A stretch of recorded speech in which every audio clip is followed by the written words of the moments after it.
ओंकारं बिन्दुसंयुक्तं नित्यं ध्यायन्ति योगिनः कामदं मोक्षदं चैव ओंकाराय नमो नमः।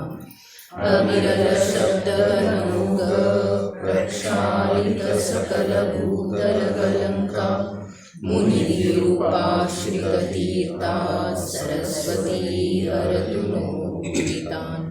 अज्ञानतिमिरान्धानां ज्ञानाञ्जनशलाकया चक्षुर्मीलितं येन तस्मै श्रीगुरुवे नमः। श्रीपरमगुरुवे नमः। परम्पराचार्यगुरुवे नमः। सकलकलुषविध्वंसकं श्रेयसां परिवर्धकं धर्मसम्बन्धकं भव्यजीवमनप्रतिबोधकारकं पुण्यप्रकाशकं पापप्रणाशकम् इदं शास्त्रं श्रीपुरुषार्थसिद्धिउपायनामधेयम्। अस्य मूलग्रन्थकर्तारः श्रीसर्वज्ञदेवाः, तदुत्तरग्रन्थकर्तारः श्रीगणधरदेवाः, प्रतिगणधरदेवाः। तेषां वचनानुसारमासाद्य आचार्य श्री अमृतचन्द्राचार्यदेव विरचितं श्रोतारः सावधानतया शृण्वन्तु। मङ्गलं भगवान् वीरो मङ्गलं गौतमो गणि मङ्गलं कुन्दकुन्दार्यो जैनधर्मोऽस्तु मङ्गलम्। सर्वमङ्गलमाङ्गल्यं सर्वकल्याणकारकं प्रधानं सर्वधर्माणां जैनं जयतु शासनं जैनं जयतु शासनं।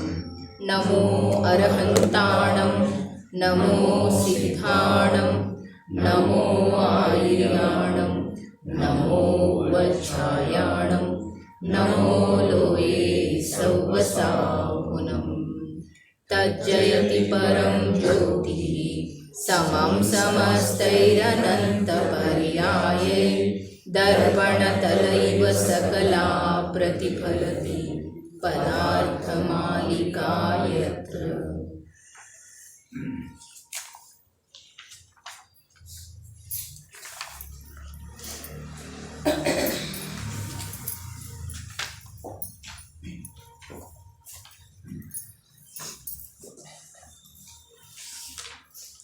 कलिकाल सर्वज्ञ भगवान ಕುಂದು ಕುಂದು ದೇವ ವಿರಚಿತ ಪ್ರಾಭೃತತ್ರಯಗಳ ಮೇಲೆ ಭವ್ಯ ಜನೋಪಯೋಗಿ ಟೀಕೆಗಳ ರಚನೆ ಮಾಡಿದಂಥ ಆಚಾರ್ಯ ಶ್ರೀ ಅಮೃತಚಂದ್ರದೇವ ಇಂದಿಗೆ ಸುಮಾರು 1100 ವರ್ಷಗಳ ಪೂರ್ವದಲ್ಲಿ ಈ ಪುರುಷಾರ್ಥ ಸಿದ್ಧಿ ಉಪಾಯವೆಂಬ ಕೃತಿಯ ರಚನೆ ಮಾಡಿದ್ದರು.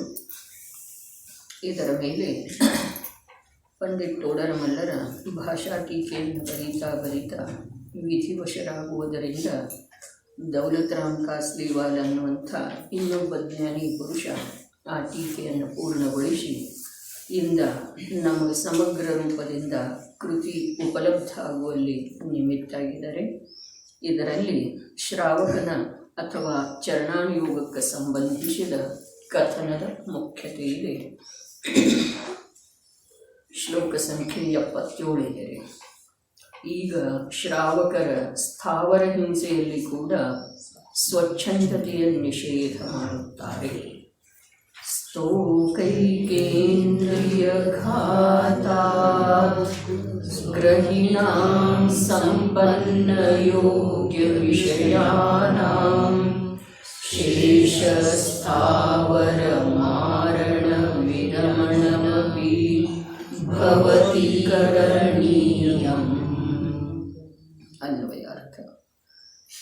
ಸಂಪನ್ನ ಯೋಗ್ಯ ವಿಷಯಾಣ, ಇಂದ್ರಿಯ ವಿಷಯಗಳನ್ನು ನ್ಯಾಯಪೂರ್ವಕವಾಗಿ ಸೇವನೆ ಮಾಡುವಂಥ ಗ್ರಹಿಣಾಂ ಗೃಹಸ್ಥರಿಗೆ, ಸ್ತೋಕ ಏಕೇಂದ್ರಿಯ ಘಾತಾತ್ ಅಲ್ಪ ಏಕೇಂದ್ರಿಯದ ಘಾತದ ಹೊರತಾಗಿ ಸ್ಥಾವರ ಶೇಷ ಸ್ಥಾವರ ಮಾರಣ ವಿರಮಣಮಪಿ ಉಳಿದ ಸ್ಥಾವರ ಏಕೇಂದ್ರಿಯ ಜೀವಗಳನ್ನು ಕೊಲ್ಲುವ ತ್ಯಾಗ ಕೂಡ ಕರಣೀಯಂ ಭವತಿ, ಮಾಡುವುದು ಯೋಗ್ಯವಿದೆ. ಏನು ಹೇಳ್ತಾ ಇದ್ದಾರೆ? ಇಂದ್ರಿಯ ವಿಷಯಗಳನ್ನು ನ್ಯಾಯಪೂರ್ವಕವಾಗಿ ಸೇವನೆ ಮಾಡುವಂಥ ಗೃಹಸ್ಥರು ನಿಜವಾಗಿಯೇ ಹೇಗಿರ್ತಾರೆ? ಇಂದ್ರಿಯ ವಿಷಯಗಳ ಸೇವನೆಯನ್ನ ನ್ಯಾಯಪೂರ್ವಕ ಮಾಡ್ತಾರೆ. ನ್ಯಾಯ ನೀತಿಗಳ ಉಲ್ಲಂಘನೆ ಮಾಡಿ ಇಂದ್ರಿಯ ವಿಷಯದ ಸೇವನೆ ಮಾಡುವುದಿಲ್ಲ. ಯಾಕೆ ಅಂತಂದ್ರೆ ಮೊದಲೇ ಇಂದ್ರಿಯ ವಿಷಯದ ಸೇವನೆನ ಭಗವಾನಾತ್ಮನ ಸಲುವಾಗಿ ಅನ್ಯಾಯ ಇದೆ ರೀ, ಮಹಾ ಅನ್ಯಾಯ ಇದೆ. ಅತೀಂದ್ರಿಯ ಸುಖ ಸ್ವರೂಪನಾದಂಥ ಯಾವ ಚಿದಾನಂದ ಪ್ರಭು ಆತ್ಮ ಇದ್ದಾನೋ ಅವನ ಅತೀಂದ್ರಿಯ ಸುಖವನ್ನ ತಿರೋಭೂತಗೊಳಿಸಿ ಅಥವಾ ಅಲ್ಲಗಳೆದು ನನ್ನಲ್ಲೇ ಸುಖನೇ ಇಲ್ಲವೇ ಏನೋ ಅನ್ನುವ ಹಾಗೆ ಯಾವ ಇಂದ್ರಿಯ ವಿಷಯಗಳ ಕಡೆಗೆ ಧಾವಿಸ್ತಾನೋ ಅದುವೇ ಮೂಲತಃ ಅವನ ಆತ್ಮನಿಗೆ ಹಿಂಸೆ ಇದೆ, ಘಾತ ಇದೆ, ಅವನ ಆತ್ಮನ ಕುರಿತು ಅನ್ಯಾಯ ಇದೆ. ಅದ್ಭುತ ಮಾತಿದೆ. ಶ್ರಾವಕ ಅನ್ನಿಸಿಕೊಳ್ಳುವಂಥ ಗೃಹಸ್ಥಾವಸ್ಥೆಯಲ್ಲಿ ಇರುವಂಥವ ಕೂಡ ಎಷ್ಟು ಸಾವಧಾನ ರೂಪದಿಂದ ಜೀವನ ನಡೆಸ್ತಾನೆ.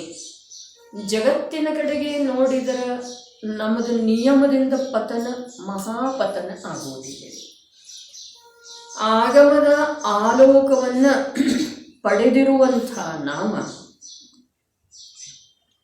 ನಮ್ಮ ಜೀವನವನ್ನು ಯಾವ ಪ್ರಕಾರ ರೂಪಿಸಿಕೊಳ್ಳಬೇಕು ಅದು ನಮ್ಮ ಕೈಯಲ್ಲೇ ಇರುವುದರೊಳಗ ನಮ್ಮ ಭವಿಷ್ಯದ ಭವಗಳ ತೊಂದರೆಗೀಡಾಗಬಾರ್ದು, ಹಾನಿಗೊಳಗಾಗಬಾರ್ದು. ಆ ರೀತಿ ನಾವು ನಮ್ಮ ಜೀವನವನ್ನು ರೂಪಿಸಿಕೊಳ್ಳುವುದ ನಿಜವಾಗಿ ನಮ್ಮ ಹಿತದ ಸಲುವಾಗಿ ಅನುಕೂಲ ಇದೆ. ಮತ್ತು ಅದುವೇ ಸರ್ವಜ್ಞ ಪ್ರಭು ಮತ್ತು ವೀತರಾಗಿ ಸಂತರುಗಳ ಉಪಕಾರವನ್ನು ನಾವು ಮನ್ನಿಸಿದ ಹಾಗೆ ಆಯಿತು.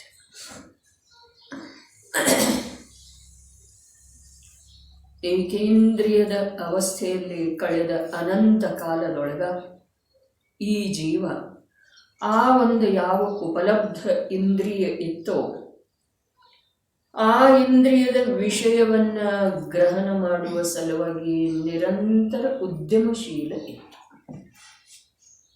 ನಮಗೆ ತಿಳಿದು ಬರಲಿಕ್ಕೆ ಅದು ಹೇಗೆ ಮಾಡ್ತಿದೆ? ಒಂದು ಇಂದ್ರಿಯದ ಮೂಲಕ ನೋಡ್ರಿ, ಯಾವ ಪ್ರಕಾರ ಸಂಪೂರ್ಣ ಪರಾಧೀನ ಅವಸ್ಥೆಯೊಳಗೂ ಕೂಡ ನಾವು ಯಾವ ಪ್ರಕಾರ ಆ ವಿಷಯ ಸುಖವನ್ನ, 5 ಇಂದ್ರಿಯದ ವಿಷಯ ಸುಖವನ್ನ ನಿರಂತರ ಬಯಸ್ತೇವೆ ಮತ್ತು ಅದರ ಸಲುವಾಗಿ ಉದ್ಯಮಶೀಲಿದ್ದೇವೆ.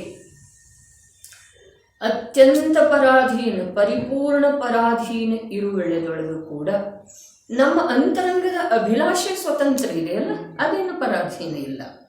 ಮತ್ತು ಅದಕ್ಕನುಗುಣವಾಗಿ ಭಾವರೂಪದ ಪ್ರಯತ್ನನೂ ಸ್ವತಂತ್ರ ಇದೆ. ಅದರೊಳಗೆ ಯಾವ ಪರಾಧೀನತೆನೂ ಇಲ್ಲ. ಇಂದ್ರಿಯ ವಿಷಯಗಳಿಂದ ಈ ಜೀವಕ್ಕೆ ಸುಖ ಆಗೋದಾ ಬಿಡೋದಾ, ವಿಷಯಗಳ ಉಪಲಬ್ಧಿ ಆಗೋದಾ, ಅದೆಲ್ಲ ವರ್ತಮಾನದ ಬುದ್ಧಿ ಮತ್ತು ಪೂರ್ವದ ಪುಣ್ಯದ ಆಧಾರದಿಂದ ಇದೆ. 2 ಮಾತದವು, ಅದಕ್ಕೆ 2 ಕಾರಣ ಅದಾವೆ. ಇಂದ್ರಿಯ ವಿಷಯಗಳಿಂದ ಸುಖ ಆಗೋದಾ ಬಿಡೋದಾ ಇದು ವರ್ತಮಾನ ಬುದ್ಧಿಯ ಅಧೀನ ಇದೆ.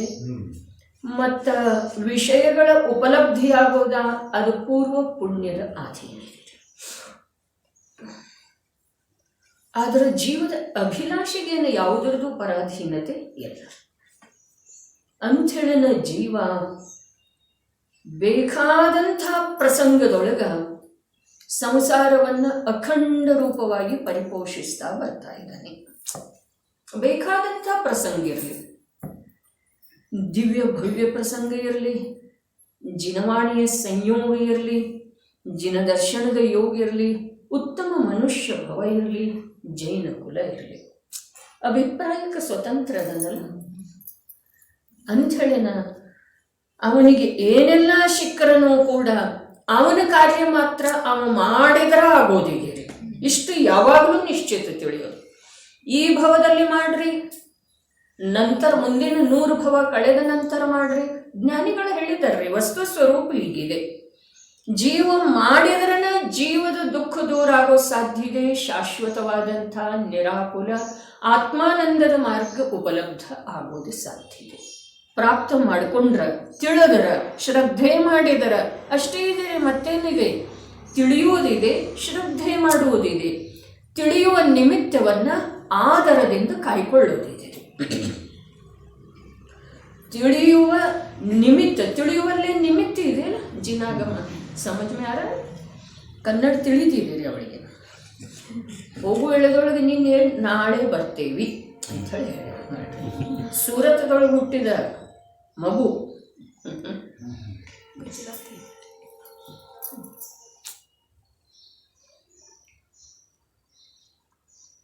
ಸೂರತ್ದೊಳಗಾಯಿತು, ಭಾರತದೊಳಗೆ ಎಲ್ಲೆಲ್ಲ ಆಯಿತು. ಆದ್ರೆ ಇದೇನು ಉಪಲಬ್ಧಿ ಇದೆಯಲ್ಲ, ಇದನ್ನು ನೀನೇನು ಮಾಡಿದ್ರು ಪುಣ್ಯದ ಫಲ.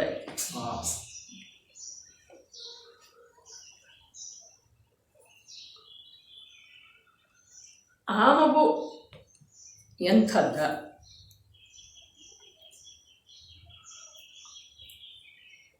ಸಣ್ಣವಿದ್ದರೆ ಶಾಸ್ತ್ರಿಗಳ ಜೊತೆಗೆ ಎಲ್ಲಿಯೋ ಯಾತ್ರೆಯಿಂದ ಬರೋ ವೇಳೆಯೊಳಗೆ ಘಟನೆ ಹೇಳದೇ ಇರ್ಲಿಕ್ಕೆ ಆಗೋದಿಲ್ರಿ. ಬೇಕ್ರಿ. 7 ಗಂಟೆ ಆಗಿದೆ, ಅವರೆಲ್ಲ ಎಲ್ಲಿ ಹೋದ್ರು ಹೋಟ್ಲೊಳಗ ಏನು ನೀರು, ಕಾಫಿ, ಹಾಲು ಏನು ಕುಡ್ದಿದ್ದಿರ್ಬೋದು, ಪ್ರಾಸುಕ. ಇವರಿಗೂ ಕೊಡಿ ಅಂತ ಹೇಳಿದ್ರು. ಸಣ್ಣವಿದ್ದ ಬಾಲಕ. ಹಮ್ ಆಪ್ಕೆ ಪಾಪಾ ಕೋ ನಹಿ ಬತಾಯೇಂಗೆ ಅಂತ ಹೇಳ್ತಾರೆ ಅವರು. ಇವರು ಹೇಳ್ತಾರೆ ಪಾಪಾ ಕೋ ನಹಿ ಬತಾನೆ ಸೆ ಕ್ಯಾ ಹೋಗಾ, ಮೈ ನಹಿ ಪೀತಾ. याद है आपको? ऐसा पति मिलने के लिए महाभाग्य।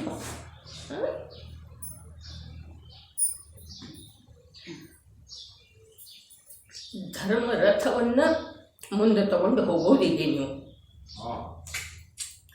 ಇಂದು ನಾವೆಲ್ಲ ಇಲ್ಲೇನು ಕೂತಿದ್ದೆವು, ಅದ ಸಂಸ್ಥೆಯ ಆಧಾರದಿಂದನಲ್ಲ, ಆರ್ಥಿಕವಾಗಿ ಅಲ್ಲ. ಅದರ ರುಚಿ ನಮ್ದು ಈ ಪ್ರಕಾರ ಬೆಳೆಯುವ ಸಲುವಾಗಿ.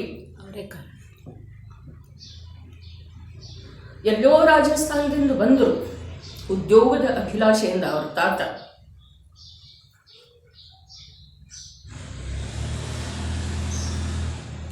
ನೂರಾರು ಬಾರಿ ಹೇಳಿದರು, ಕರ್ನಾಟಕಕ್ಕೆ ಎಲ್ಲೋ ಬಹುತ ಸಭ್ಯ. ನೂರಾರು ಬಾರಿ. ಮತ್ತು ಯಾವ ಭೂಮಿಯಲ್ಲಿ ಬಂದ ಅವರ ಕಲ್ಪನಾತೀತ ಧನವನ್ನು ಸಂಪಾದನೆ ಮಾಡಿದರೋ ಆ ಧನದ ಬಹುಭಾಗವನ್ನು ಅವರ ಧರ್ಮದ ಸಲುವಾಗಿ ಖರ್ಚು ಮಾಡಿದರು.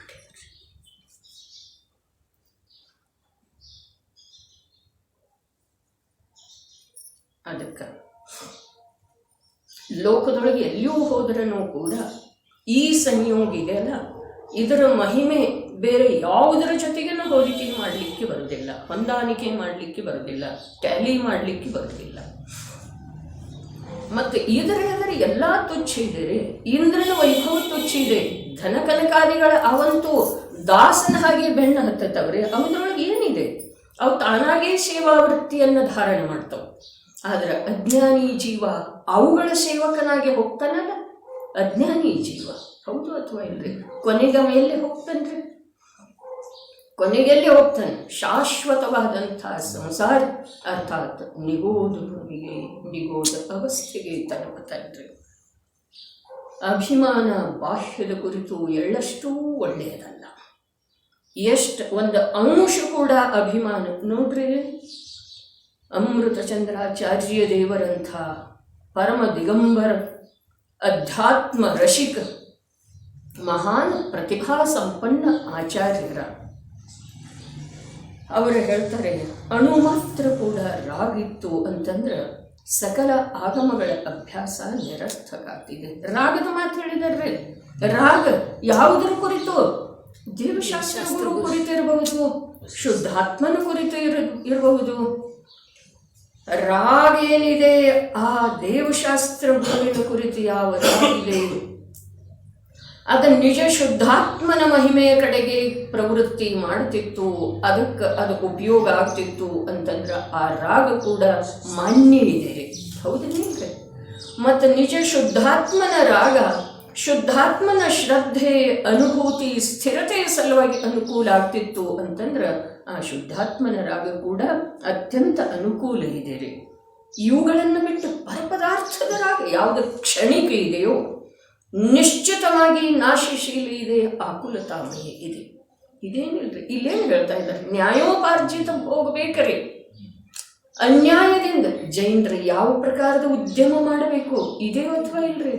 ಶಾಂತಿ ಸಾಗರ್ ಮಹಾರಾಜ್ ಹೇಳ್ತಿದ್ದಾರ್ರಿ ಗೌರಣ್ಣವ್ರು, ಏನ ಚುರುಮುರಿ ಪುಟಾಣಿ ಮಾರ್ರಿ, ಆದ್ರ ಹಿಂಸಾಮೂಲವಾದಂಥ ಉದ್ಯಮ ಮಾಡಬೇಕು. ಚುರುಮುರಿ ಪುಟಾಣಿ ಮಾರಿದ್ರೂ ಜೀವನ ನಡೀತಿದೆ. ಎಷ್ಟು ಉತ್ಕೃಷ್ಟ ರೂಪದಿಂದ ನಡೀತಿದೆ ಅನ್ನೋದು ಯಾರು ಮಾಡ್ತಾ ಇದ್ದಾರೆ ಅವ್ರನ್ನ ಹೋಗಿ ಕೇಳಿ ಬರ್ರಿ, ನಡೀತಾ ಇದೆಯೋ ಅಥವಾ ಇಲ್ಲ. ಹಿಂಸಾಮೂಲವಾದಂಥ ವಿದ್ಯೆ, ಹಿಂಸಾಮೂಲವಾದಂಥ ಜೀವನ, ಇದು ಜೈನ ಕುಲಕ್ಕೆ ಮಹಾನ್ ಕಲಂಕ ಇದೆ ರೀ. ಏನು ಹೇಳ್ತಾ ಇದ್ದಾರೆ ಇಲ್ಲಿ? ಅಮೃತ ಚಂದ್ರಾಚಾರ್ಯ ದೇವರು ಹೇಳ್ತಾ ಇದ್ದಾರೆ, 1100 ವರ್ಷಗಳ ಪೂರ್ವದಲ್ಲಿ ಹೇಳ್ತಾ ಇದ್ದಾರೆ. ಯಾವನೋ ಮೋಹದಿಂದ, ಲೋಭದಿಂದ ನಮ್ಮನ್ನು ಪ್ರಸನ್ನ ಮಾಡೋ ಸಲುವಾಗಿ ಹೇಳಿದ್ದ ಮಾತಲ್ಲ. ನಮಗೆ ಹೇಳೇ ಇಲ್ರಿ. ಅವರ ಹೇಳಿದಾರೇನ್ರಿ? ನಮ್ಮಿಂದ ಅತ್ಯಂತ ದೂರ ನಿರ್ಜನ ವನದೊಳಗೆ ಇದ್ದುಕೊಂಡ ಅಖಂಡ ಸಿದ್ಧರ ಜೊತೆಗೆ ಸಂಪರ್ಕವನ್ನು ಇಟ್ಟುಕೊಂಡ ಅವರು ಈ ಮಾತನ್ನು ಹೇಳಿದ್ದಾರೆ. ಹಿಂದಿನ ಶ್ಲೋಕದೊಳಗೆ ಏನು ಹೇಳಿದರು? ಅದರ ಮೊದಲನೇ ವಾಕ್ಯ ನೋಡ್ರಿ. ಯಾವ ಜೀವರುಗಳು ಅಹಿಂಸಾರೂಪದ ಧರ್ಮವನ್ನು ಒಳ್ಳೆಯ ಪ್ರಕಾರದಿಂದ ಕೇಳಿಯೂ ಕೂಡ, ಒಳ್ಳೆಯ ಪ್ರಕಾರದಿಂದ ಕೇಳಿ ಅಂದ್ರೆ ಶ್ರವಣ ಮಾಡಿ ಅಲ್ಲ, ಕೇಳ ಅರ್ಥಾತ್ ಅದರ ಅನುರೂಪ ಅಂತರಂಗದೊಳಗೆ ಪ್ರಯತ್ನ ಮಾಡಿ ಆತ್ಮನ ಅನುಭೂತಿ ಪಡೆದಿದ್ದಾರೆ. ಆತ್ಮನ ಅನುಭೂತಿ ಪಡೆದರನೂ ಕೂಡ ಯಾರಿಗೆ ಸರ್ವಥಾ ಜೀವ ಹಿಂಸೆಯನ್ನು ಬಿಡೋದು ಸಾಧ್ಯ ಆಗಿಲ್ಲ, ಅವರ ಸ್ಥಾವರ ಹಿಂಸೆಯನ್ನಾದರೂ ಬಿಡ್ರಿ ಅಂತೇಳಿ ಹೇಳ್ರಿ, ಬಿಡಬೇಕಾಗೋದಂಥೇಳಿ ಹೇಳಿದ್ರು. ಸಮ್ಯಕ್ ದೃಷ್ಟಿ ಜೀವದ ಸಲುವಾಗಿ ಇದೆ ಶ್ರೇಣಿಕ್ ಭೈ, ಇದೆಲ್ಲ ಉಪದೇಶ. ಮಿಥ್ಯಾದೃಷ್ಟಿಯ ಸಲುವಾಗಿ ಏನೂ ಇಲ್ಲ. ಆದರೆ ಮಿಥ್ಯಾದೃಷ್ಟಿ ಜೀವ ತನ್ನ ದೃಷ್ಟಿಯೊಳಗಿನ ಮಿಥ್ಯಾತ್ವವನ್ನು ಗೌಣ ಮಾಡಿ ಹಿಂದೆ ಸರಿಸಿ ಯಾವಾಗ ತತ್ವದ ಮೂಲಕ ವಸ್ತುವನ್ನು ತಿಳಿತಾನೋ, ತನ್ನನ್ನು ತಿಳಿತಾನೋ, ಪರವನ್ನು ತಿಳಿತಾನೋ, ಆಗ ಅವನೇ ಆ ಹಿಂದೆ ಹಾಕಿದಂಥ ಯಾವ ಮಿಥ್ಯಾತ್ವ ಇದೆಯಲ್ಲ ಅದು ಪುನಃ ಅವನ ಎದುರಿಗೆ ಬಂದು ನಿಲ್ಲೋದನ್ನ ಇಲ್ರಿ. ಜೀವನ ಅಲ್ಪಿದೆ, ದಿನ ಹೇಳ್ತಿದ್ದಾರೆ ಜೀವನ ಅಲ್ಪಿದೆ. ನೋಡ್ತಾ ನೋಡ್ತಾ ಚಿಕ್ಕವರನ್ನು ಸತ್ತು ಹೋಗ್ತಾರೆ, ಪ್ರೌಢರನ್ನು ಸತ್ತು ಹೋಗ್ತಾರೆ, ವೃದ್ಧರನ್ನು ಸತ್ತು ಹೋಗ್ತಾರೆ, ಬಾಲಕರನ್ನು ಇನ್ನೂ ಏನಿದೆ ರೀ ಅನಿತ್ಯ ಅನುಪ್ರೇಕ್ಷೆ. ಮೊದಲಿನ ಅನುಪ್ರೇಕ್ಷೆ ಏನು ಹೇಳ್ತಿದೆ? ಮಾತೆಯ ಮಡಿಲಲ್ಲಿ ಬರೋಕ್ಕಿಂತ ಮುಂಚೆ ಆ ಮಗು ಮೃತ್ಯುವಿನ ಮಡಿಲಲ್ಲಿ ಮೊದಲು ಹೋದಂತಿದೆ. ಹೌದು. ಇದನ್ನೆಲ್ಲ ಕೇಳಿದ ನಂತರ ನಮ್ಮಲ್ಲಿ ವಿಚಾರ ಆರಂಭ ಆದ ನಂತರ ಆ ವಿಚಾರದ ಅನುಸಾರ ಅದರ ಸತ್ಯತೆ ನಮ್ಮ ಮನಸ್ಸಿಗೆ ಒಪ್ಪಿದ ನಂತರ ಈ ಪ್ರಕಾರದ ಜೀವನ ನಮ್ದಾಗೋದು ಅವಶ್ಯಕ. ಇದು ಪಂಚಮಗುಣ ಸ್ಥಾನಾವರ್ತಿಯ ಮಾತಿದೆ ರೀ. ಸಮ್ಯಕ್ ದೃಷ್ಟಿ ಜೀವ ದೀಕ್ಷಾ ತಗೊಳ್ಳೋದಿದೆ ರೀ. ಶ್ರಾವಕ ಧರ್ಮ ಪ್ರಕಾಶದೊಳಗೆ ಏನು ಹೇಳಿದ್ರು? ಈ ಮನುಷ್ಯ ಜನ್ಮವನ್ನು ಪಡೆದು ಬೇಕಾದ್ರೆ ಚಾರಿತ್ರ ಧಾರಣ ಮಾಡು, ಅರ್ಥಾತ್ ಮುನಿಯಾಗು, ಇಲ್ಲ ಅಂತಂದ್ರೆ ದಾನ ಕೊಡು. ದಾನ ಕೊಡೋದು ಅವಶ್ಯಕ ಯಾರ ಜೀವನದಲ್ಲಿದೆ? ಶ್ರಾವಕನ ಜೀವನದಲ್ಲಿದೆ ರೀ. ತಿರಿಯಂಚದ ಹಾಗೆ ಅಂತ ಹೇಳಿ ಜಿನವಾಣಿ ಸ್ತುತಿಯೊಳಗೆ ನಾವು ಹೇಳ್ತೀವಿ, ಧರ್ಮದ ಪಥವನ್ನು ಸಾಧಿಸದಿದ್ದರೆ ಏನು ಬೆಲೆ ಇದೆ, ಅರ್ಥ ಇದೆ ಹೇಳ್ರಿ ಈ ಜೀವನಕ್ಕ? ಮಾಡುವುದ, ತಿನ್ನುವುದ, ಉಡುವುದ, ಮತ್ತು ಮನೆಯ ಸ್ವಚ್ಛತೆ, ಸುಂದರತೆ, 24 ಗಂಟೆ ಬರೇ ಈ ಒಂದು ಶರೀರದ ಪೋಷಣೆ ಸಲುವಾಗಿ ಅಗಣಿತ ಜೀವಗಳ ಹಿಂಸೆ ಆಗ್ತಿದೆ, ಅಗಣಿತ. ಆದರ ಆ ಹಿಂಸೆ ಯಾವುದು ಅನಿವಾರ್ಯ ಇದೆಯೋ ಅಷ್ಟೇ ಸಂಭವಿಸ್ತಿತ್ತು ಅಂತಂದ್ರೆ ಅದಕ್ಕೆ ಮನುಷ್ಯ ಅನ್ನೋದು ಇಲ್ಲಿ ತತ್ವ ಕೇಳಲಿಕ್ಕೆ ಅವನು ಯೋಗ್ಯದನ್ರಿ. ಅವನ ಕಲ್ಯಾಣ ಆಗೋದು ಒಂದು ವೇಳೆ 4-10 ಭವದೊಳಗಡೆ ಸಂಭವ ಇದೆ ರೀ. ಈ ಭವದೊಳಗೆ ನಮ್ದು ಏನೂ ಆಗೋದಿಲ್ರಿ, ನಾವು ಯಾವ ಭರವಸೆ ಇಟ್ಕೊಳ್ಳೋದಿಲ್ಲ. ಇಂದ ನಾವು ಉದ್ಯಮ ಶುರು ಮಾಡಿದ್ರ 4-10 ಭವದ ನಂತರ ನಮಗೆ ನಿಶ್ಚಿತವಾಗಿ ಮೋಕ್ಷ ಮಾರ್ಗದ ಉಪಲಬ್ಧಿಯ ಆಗಬೇಕ. ಅಂಥ ಉದ್ಯಮ ನಮ್ಮದು ಶುರು ಆಗ್ಬೇಕ್ರಿ. ಮತ್ ಆಯ್ತು ಅಂತಂದ್ರ ಭಾಗ್ಯ ಇದೆ ರೀ. 10 ಭವದೊಳಗಾಯ್ತು ಅಂತಂದ್ರ ಅನಂತ ಭವಗಳ ಅಪೇಕ್ಷಾದಿಂದ 10 100 ಏನದವ್ರಿ? ಏನೂ ಇಲ್ಲ, ಲೆಕ್ಕಕ್ಕೆ ಇಲ್ಲ. ಅರ್ಧ ಪುದ್ಗಲ ಪರಾವರ್ತನ ಕೂಡ ಏನಿದೆ ಅನಂತದ ಅಪೇಕ್ಷಾದಿಂದ ಏನೂ ಇಲ್ಲ ಅಂದ ಹಾಗೆ ಇದೆ. ಹಾಗಾದರೆ ನಾವು ಯಾವ ಮೋಹದ ನಿದ್ರೆಯೊಳಗೆ ನಿದ್ರಿಸ್ತಾ ಇದ್ದೇವೆ? ಯಾವ ಅಹಂಕಾರದಿಂದ ಮತ್ತಾಗಿ ಹೋಗ್ತಾ ಇದ್ದೇವೆ? ಏನು ಹೇಳ್ತಾ ಇದ್ದಾರೆ? ಮನುಷ್ಯ ಆದ ನಂತರ ಸಮ್ಯಕ್ ದರ್ಶನ ನಿಯಮದಿಂದ ಪ್ರಾಪ್ತ ಮಾಡಿಕೊಂಡಿದ್ದಾನೆ. ಯಾವ ಮಾಡಿಕೊಂಡಿದ್ದಾನೆ? ಅವನ ಆಂತರ್ಯದೊಳಗೆ ಚೆನ್ನಾಗಿ ತಿಳ್ಕೊಂಡಿದ್ದಾನೆ ಯಾವುದೇ ಹಿಂಸೆ ಇದೆ, ಯಾವುದೇ ಅಹಿಂಸೆ ಇದೆ. ಧರ್ಮದ ಅಪರಿಣಾಮ ಅಹಿಂಸೆ ಇದೆ ರೀ. ಅಹಿಂಸೆ ಅಂತಂದ್ರೆ ಅನ್ಯ ಜೀವಕ್ಕೆ ಸಂಬಂಧಿಸಿದ ಮಾತಲ್ಲ, ಆದರೆ ಸಮಸ್ತ ಜೀವರುಗಳ ಕುರಿತಾಗಿ ಆಂತರ್ಯದಲ್ಲಿರುವಂತಹ ಒಂದು ವಿಶಿಷ್ಟ ಮೈತ್ರಿಯ ಭಾವ ಅಥವಾ ದಯೆಯ ಭಾವ ಇದೆ. ಅನಾವಶ್ಯಕ ಜೀವರುಗಳ ಹಿಂಸೆಯ ಕಡೆಗೆ ಲಕ್ಷಣ ಇಲ್ಲದೆ ಇರುವಂತಹ ಜೀವಂತ ನಿಜವಾಗಿ ಏನಾಗುವುದ ಇದನ್ನು ನೋಡಿ ಆಗಮದ ಆಧಾರದಿಂದ ಕರುಣೆ ಬರ್ತಿದೆ. ಎಷ್ಟು ಪಂಚಸ್ಥಾವರಗಳ ಹಿಂಸೆ ಎಷ್ಟಾಗಿದೆ? ಅದು ಸುಳ್ಳ ಹೋಗ್ತಿದೆ ರೀ. ಏನು ನಮ್ಮನ್ನ ಆ ಪ್ರಕಾರದಿಂದ ಏನ್ರಿ ಅದ ಆ ಪ್ರಕಾರದಿಂದ ನಮ್ಮನ್ನ ಆ ಪ್ರಕಾರದಿಂದ ಭೋಗಿಸೇ ಹೋಗೋದ್ರಿ. ಅದ ನಮ್ಮನ್ನ ಭೋಗಿಸ್ತೀವಿ. ಅದಕ್ಕೆ ಭೋಗೇತು ಭೋಗಕ್ಕೆ ಆಗ ಭೋಗೋನೇ ಹಮಕೋ ಭೋಗ. ಪುಣ್ಯದಿಂದ ಪ್ರಾಪ್ತವಾದಂಥ ಆ ಭೋಗ ಪದಾರ್ಥಗಳು ನಮ್ಮನ್ನೇ ಭೋಗಿಸಿದವು. ಪಾಪದಿಂದ ಪ್ರಾಪ್ತವಾದಂಥ ಈ ಅನಿಷ್ಟ ಪದಾರ್ಥಗಳು ಕೂಡ ನಿಯಮದಿಂದ ನಿನ್ನನ್ನು ಭೋಗಿಸ್ತವೆ. ಇದು ಅರ್ಥ ಇದೆ. ಅದು ಬರೀ ಪುಣ್ಯದ ಮಾತಿಲ್ಲ, ಭೋಗ ಅಂದ್ರೆ ಅನುಕೂಲತೆಯ ಮಾತಿಲ್ಲ. ದುಃಖ ಜೀವ ಭೋಗಿಸ್ತಾನೆ, ಜೀವವನ್ನು ದುಃಖ ಭೋಗಿಸ್ತಿದೆ. ಜೀವದ ಶಕ್ತಿಯನ್ನೆಲ್ಲ ಹಿಂದೆ ಹಾಕ್ತಿದೆ ಏನಿಲ್ರಿ ದುಃಖ. ಅಶುಭ ಕರ್ಮ ಏನ್ ಮಾಡ್ತಿದೆ? ಜೀವದ ಶಕ್ತಿಯನ್ನೆಲ್ಲ ಹಿಂದೆ ಹಾಕ್ತಿದೆ, ನಿಸ್ಸತ್ವಗೊಳಿಸ್ತಿದೆ. ಅದಕ್ಕೆ ಇಲ್ಲಿ ಉತ್ಥಾನಿಕೆ ಏನು ಹೇಳಿದ್ರು ಟೋಡರ್ಮಲ್ಲರ? ಶ್ರಾವಕನ ಸ್ಥಾವರ ಹಿಂಸೆಯಲ್ಲಿ ಕೂಡ ಸ್ವಚ್ಛಂದತೆಯ ನಿಷೇಧ ಮಾಡುತ್ತಾರೆ. ಸ್ವಚ್ಛಂದತೆ ಅಪ್ಪಾಜಿ ಹಾಗಿರ್ತಿದ್ದರ್ರಿ. ಕೈ ಕಾಲ ಶರೀರದ ಸಂಕೋಚ ವಿಸ್ತಾರ ಕೂಡ ಅಧಿಕ ಮಾಡ್ತಾ ಇರಲಿಲ್ಲ. ಎಷ್ಟು ಸಾವಧಾನ ಇರ್ತಿದ್ದರ್ರಿ. ಎಲ್ಲರೂ ನೋಡಿದೇವ್ರಿ, ಎಲ್ಲರೂ ಮೆಚ್ಚಿದ್ದೇವೆ. ಆದ್ರೆ ಮಾಡೋದು ಮಾತ್ರ ನಮ್ಮಲ್ಲಿ ಇನ್ನೂ ಆಗತಾ ಇಲ್ಲ. ಆದ್ರೆ ಗುಣಿ ಜನರನ್ನು ಗುಣವಂತರ ಅಂತ ಹೇಳಿ ನೋಡುವುದು ಕೂಡ ಎಲ್ಲಕ್ಕಿಂತ ದೊಡ್ಡ ಗುಣ ಇದೆ. ಸಂಸಾರಿ ಜೀವದ ಅಪೇಕ್ಷೆ, ಸಂಸಾರಿ ಜೀವದ ಅಪೇಕ್ಷೆ. ಗುಣಿ ಜನರನ್ನು ಗುಣವಂತರನ್ನಾಗಿ ನೋಡೋದು ಮತ್ತು ತನ್ನ ದೋಷ ದೃಷ್ಟಿಯಿಂದ ಗುಣಿ ಜನರನ್ನು ಕೂಡ ದೋಷಿಯನ್ನಾಗಿ ನೋಡೋದು, ಇದು ಸಂಸಾರಿ ಸ್ವಭಾವನೆ ಇದೆ. ಪರರ ಗುಣಗಳ ಶೋಧಿಸುತ್ತ ಬಂತಲ್ಲ ಈ ಭಜನ. ಮಹನಾಮವನು ಧರಿಸಿತ, ತನ್ನನ್ನ ತಾನು ದೊಡ್ಡ ಅಂತ ಹೇಳಿ ತಿಳಿದು ಬಿಟ್ಟಿದೆ. ಮಹಾನ್ ಅಂತ ಹೇಳ್ತಾಳೆ. ನೀನು ಮಹಾನ್ ಇದ್ದೀಯಪ್ಪ, 3 ಲೋಕದೊಳಗೆ ನಿನ್ನಷ್ಟು ಮಹಾನ್ ಯಾರೂ ಇಲ್ಲ. ಆದ್ರೆ ಆ ಸ್ವರೂಪ ತಿಳಿದ ನಂತರ ನಿನ್ನಲ್ಲೇ ಬರುವಂಥ ವಿನಯನ ಬೇರೆ ಇದೆ. ವಿನಯ ಎಷ್ಟು ಪ್ರಕಾರದಿದೆ. ಲೌಕಿಕದ ವಿದ್ಯೆ ಕೂಡ ವಿನಯದಿಂದ ಲಭಿಸ್ತಿದೆ. ಧರ್ಮಕ್ಷೇತ್ರದೊಳಗೆ ಎಷ್ಟಿದೆ? ವಿನಯ ಸಂಪನ್ನತಾ ಇದೆ, ವಿನಯ ತಪ ಇದೆ. ಕರ್ಮದ ನಿರ್ಜರೆಯಾಗ್ತಿದೆ ಈ ವಿನಯ. ದರ್ಶನ ವಿನಯ, ಜ್ಞಾನ ವಿನಯ, ಚಾರಿತ್ರ ವಿನಯ ಅದನ್ನೇನಿಲ್ಲ. ಧರ್ಮ ಆಗ್ತಿದೆ, ನಿರ್ಜರೆ ಆಗ್ತಿದೆ. ವಿನಯಲ್ಲಿದೆ.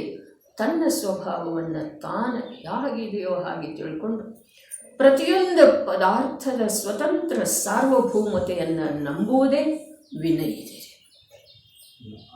ವ್ಯವಹಾರದಲ್ಲಿ ಅತ್ಯಂತ ಕಟ್ಟು ವಿನಯ ಇಲ್ಲದ ಹೊತ್ತಾಗಿ ಅಲ್ಲಿ ವಿನಯ ಬರಬೇಕಾಗ್ತದೆ. ಬರೋದನ್ನು ಸಾಧ್ಯ ಇಲ್ಲ. ವ್ಯವಹಾರದೊಳಗೆ ವಿನಯ ಬೇಕು. ವ್ಯವಹಾರದೊಳಗೆ ವಿನಯ ಇದ್ದ ನಂತರನೇ ಅಲ್ಲಿ ಬರೋದಿದೆ. ಮತ್ತು ಮಾಯಾಚಾರದ ವಿನಯ ಇತ್ತಂದ್ರೆ ಅದರ ಸಲುವಾಗಿ ಒಂದು ವಿನಯ ಮಿಥ್ಯಾತ್ವನೂ ಇದೆ. ಏನು ಹೇಳಿದ್ರು, ಸ್ಥಾವರ ಹಿಂಸೆಯಲ್ಲಿ ಕೂಡ ಸ್ವಚ್ಛಂದತೆಯ ನಿಷೇಧ ಮಾಡುತ್ತಾರೆ. ಪುಣ್ಯದಿಂದ ಏನಾಗ್ತಿದೆ, ನಿಯಮದಿಂದ ಈ ಜೀವ ಸ್ವಚ್ಛಂದವಾಗಿ ಪ್ರವೃತ್ತಿ ಮಾಡ್ತಾರೆ. ಬಹಳ ಹೇಳೋದು ಅವಶ್ಯಕ ಇಲ್ಲ. ಯಾಕೆ ಅಂತಂದ್ರೆ ಹೇಳಿದರೆ ಏನು ಕೇಳೋದಿಲ್ಲ. ಸ್ವತಃ ಆಂತರ್ಯದೊಳಗೊಂದು ಭೀತಿ ಉತ್ಪನ್ನ ಆಯಿತು.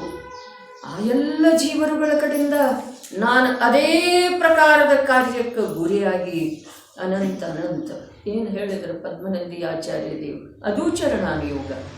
ನೀನು ಯಾವ ಯಾವ ಜೀವರುಗಳ ಹಿಂಸೆಯನ್ನು ಈ ಭವದಲ್ಲಿ ಮಾಡ್ತೀಯೋ ಆ ಜೀವಗಳ ಭವಾಂತರದಲ್ಲಿ ಅದೇ ಪ್ರಕಾರದ ವರ್ತನೆ ಅರ್ಥಾತ್ ಹಿಂಸೆಗೆ ನಿನ್ನನ್ನು ಗುರಿಪಡಿಸ್ತವೆ. ಒಮ್ಮೆ ಅಲ್ರಿ.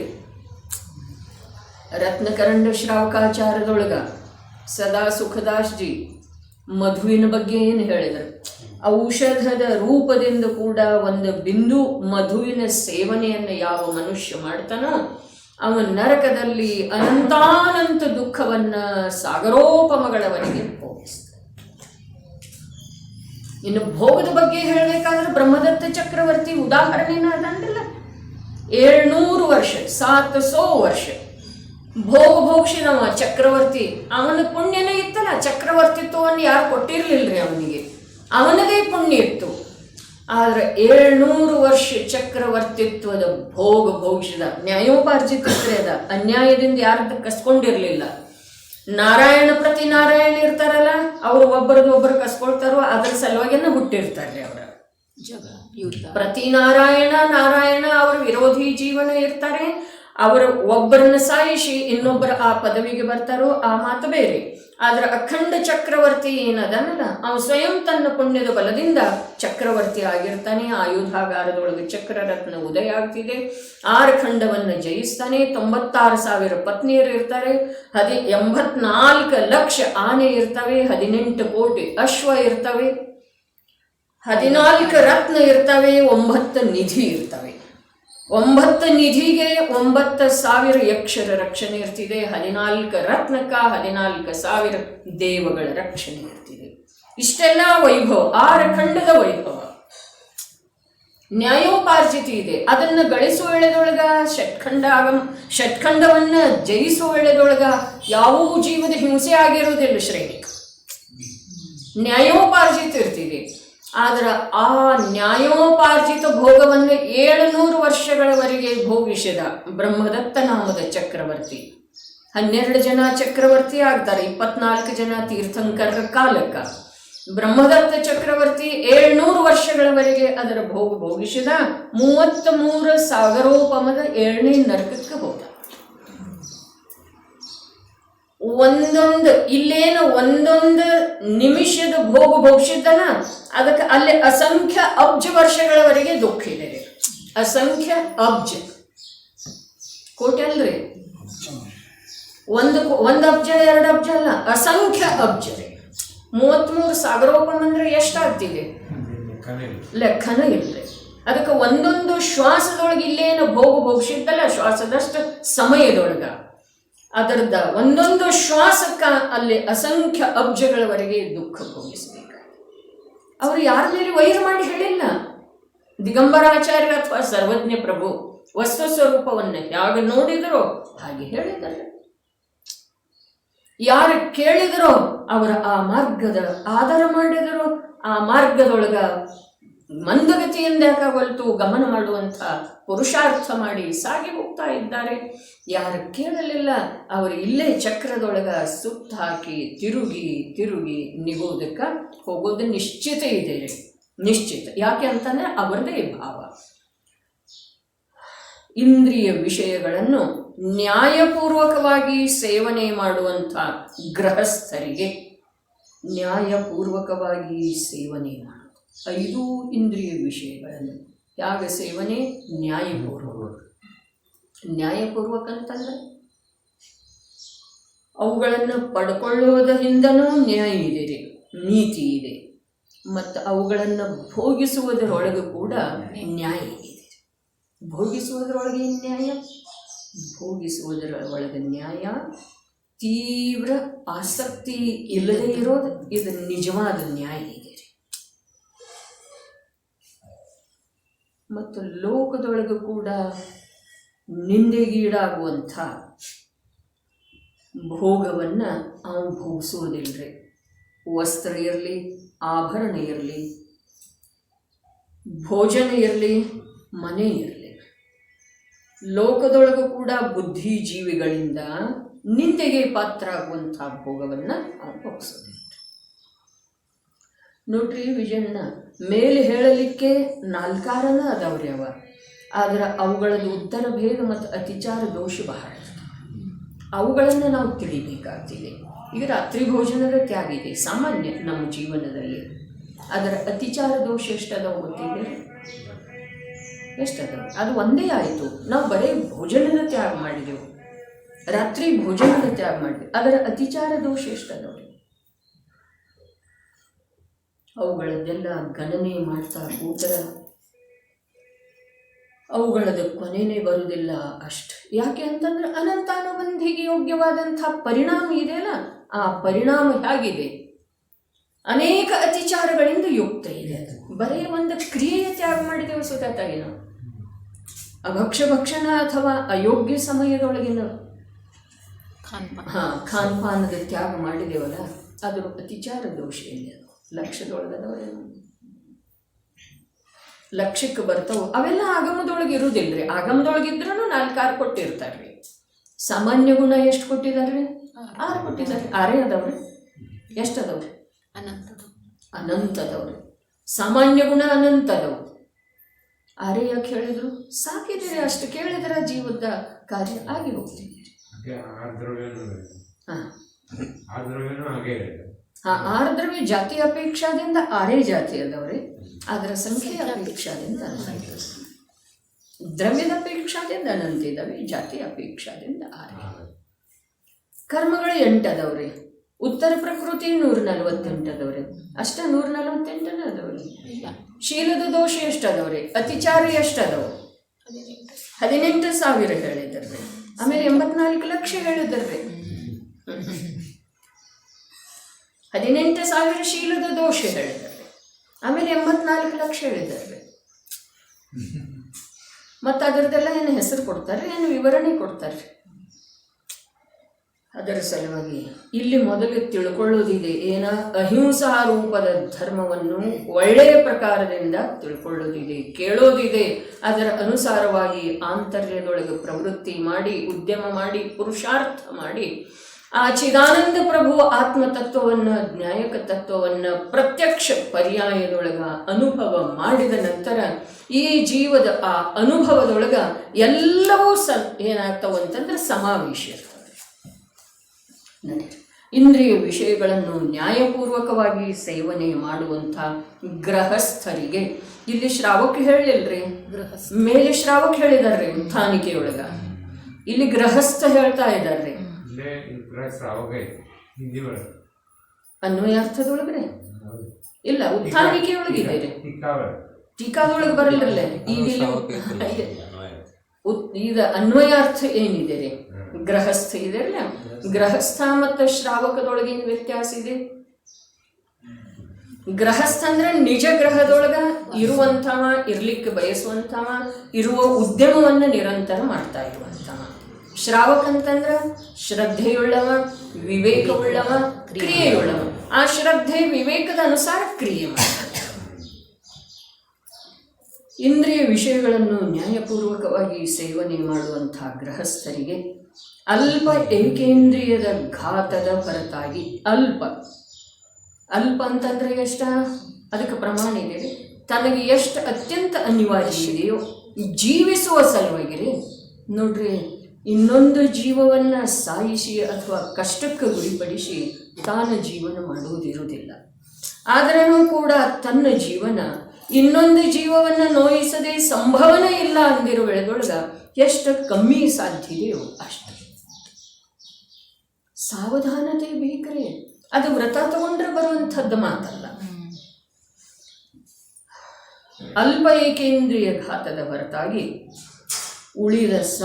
ಉಳಿದ ಸ್ಥಾವರ ಜೀವಗಳನ್ನು ಕೊಲ್ಲುವ ತ್ಯಾಗ ಕೂಡ ಮಾಡುವುದು ಯೋಗ್ಯವಿಲ್ಲ. ಕೊಲ್ಲುವುದಂತ ಹೇಳಿದರೆ ಇಲ್ಲಿ ಪ್ರತ್ಯಕ್ಷ.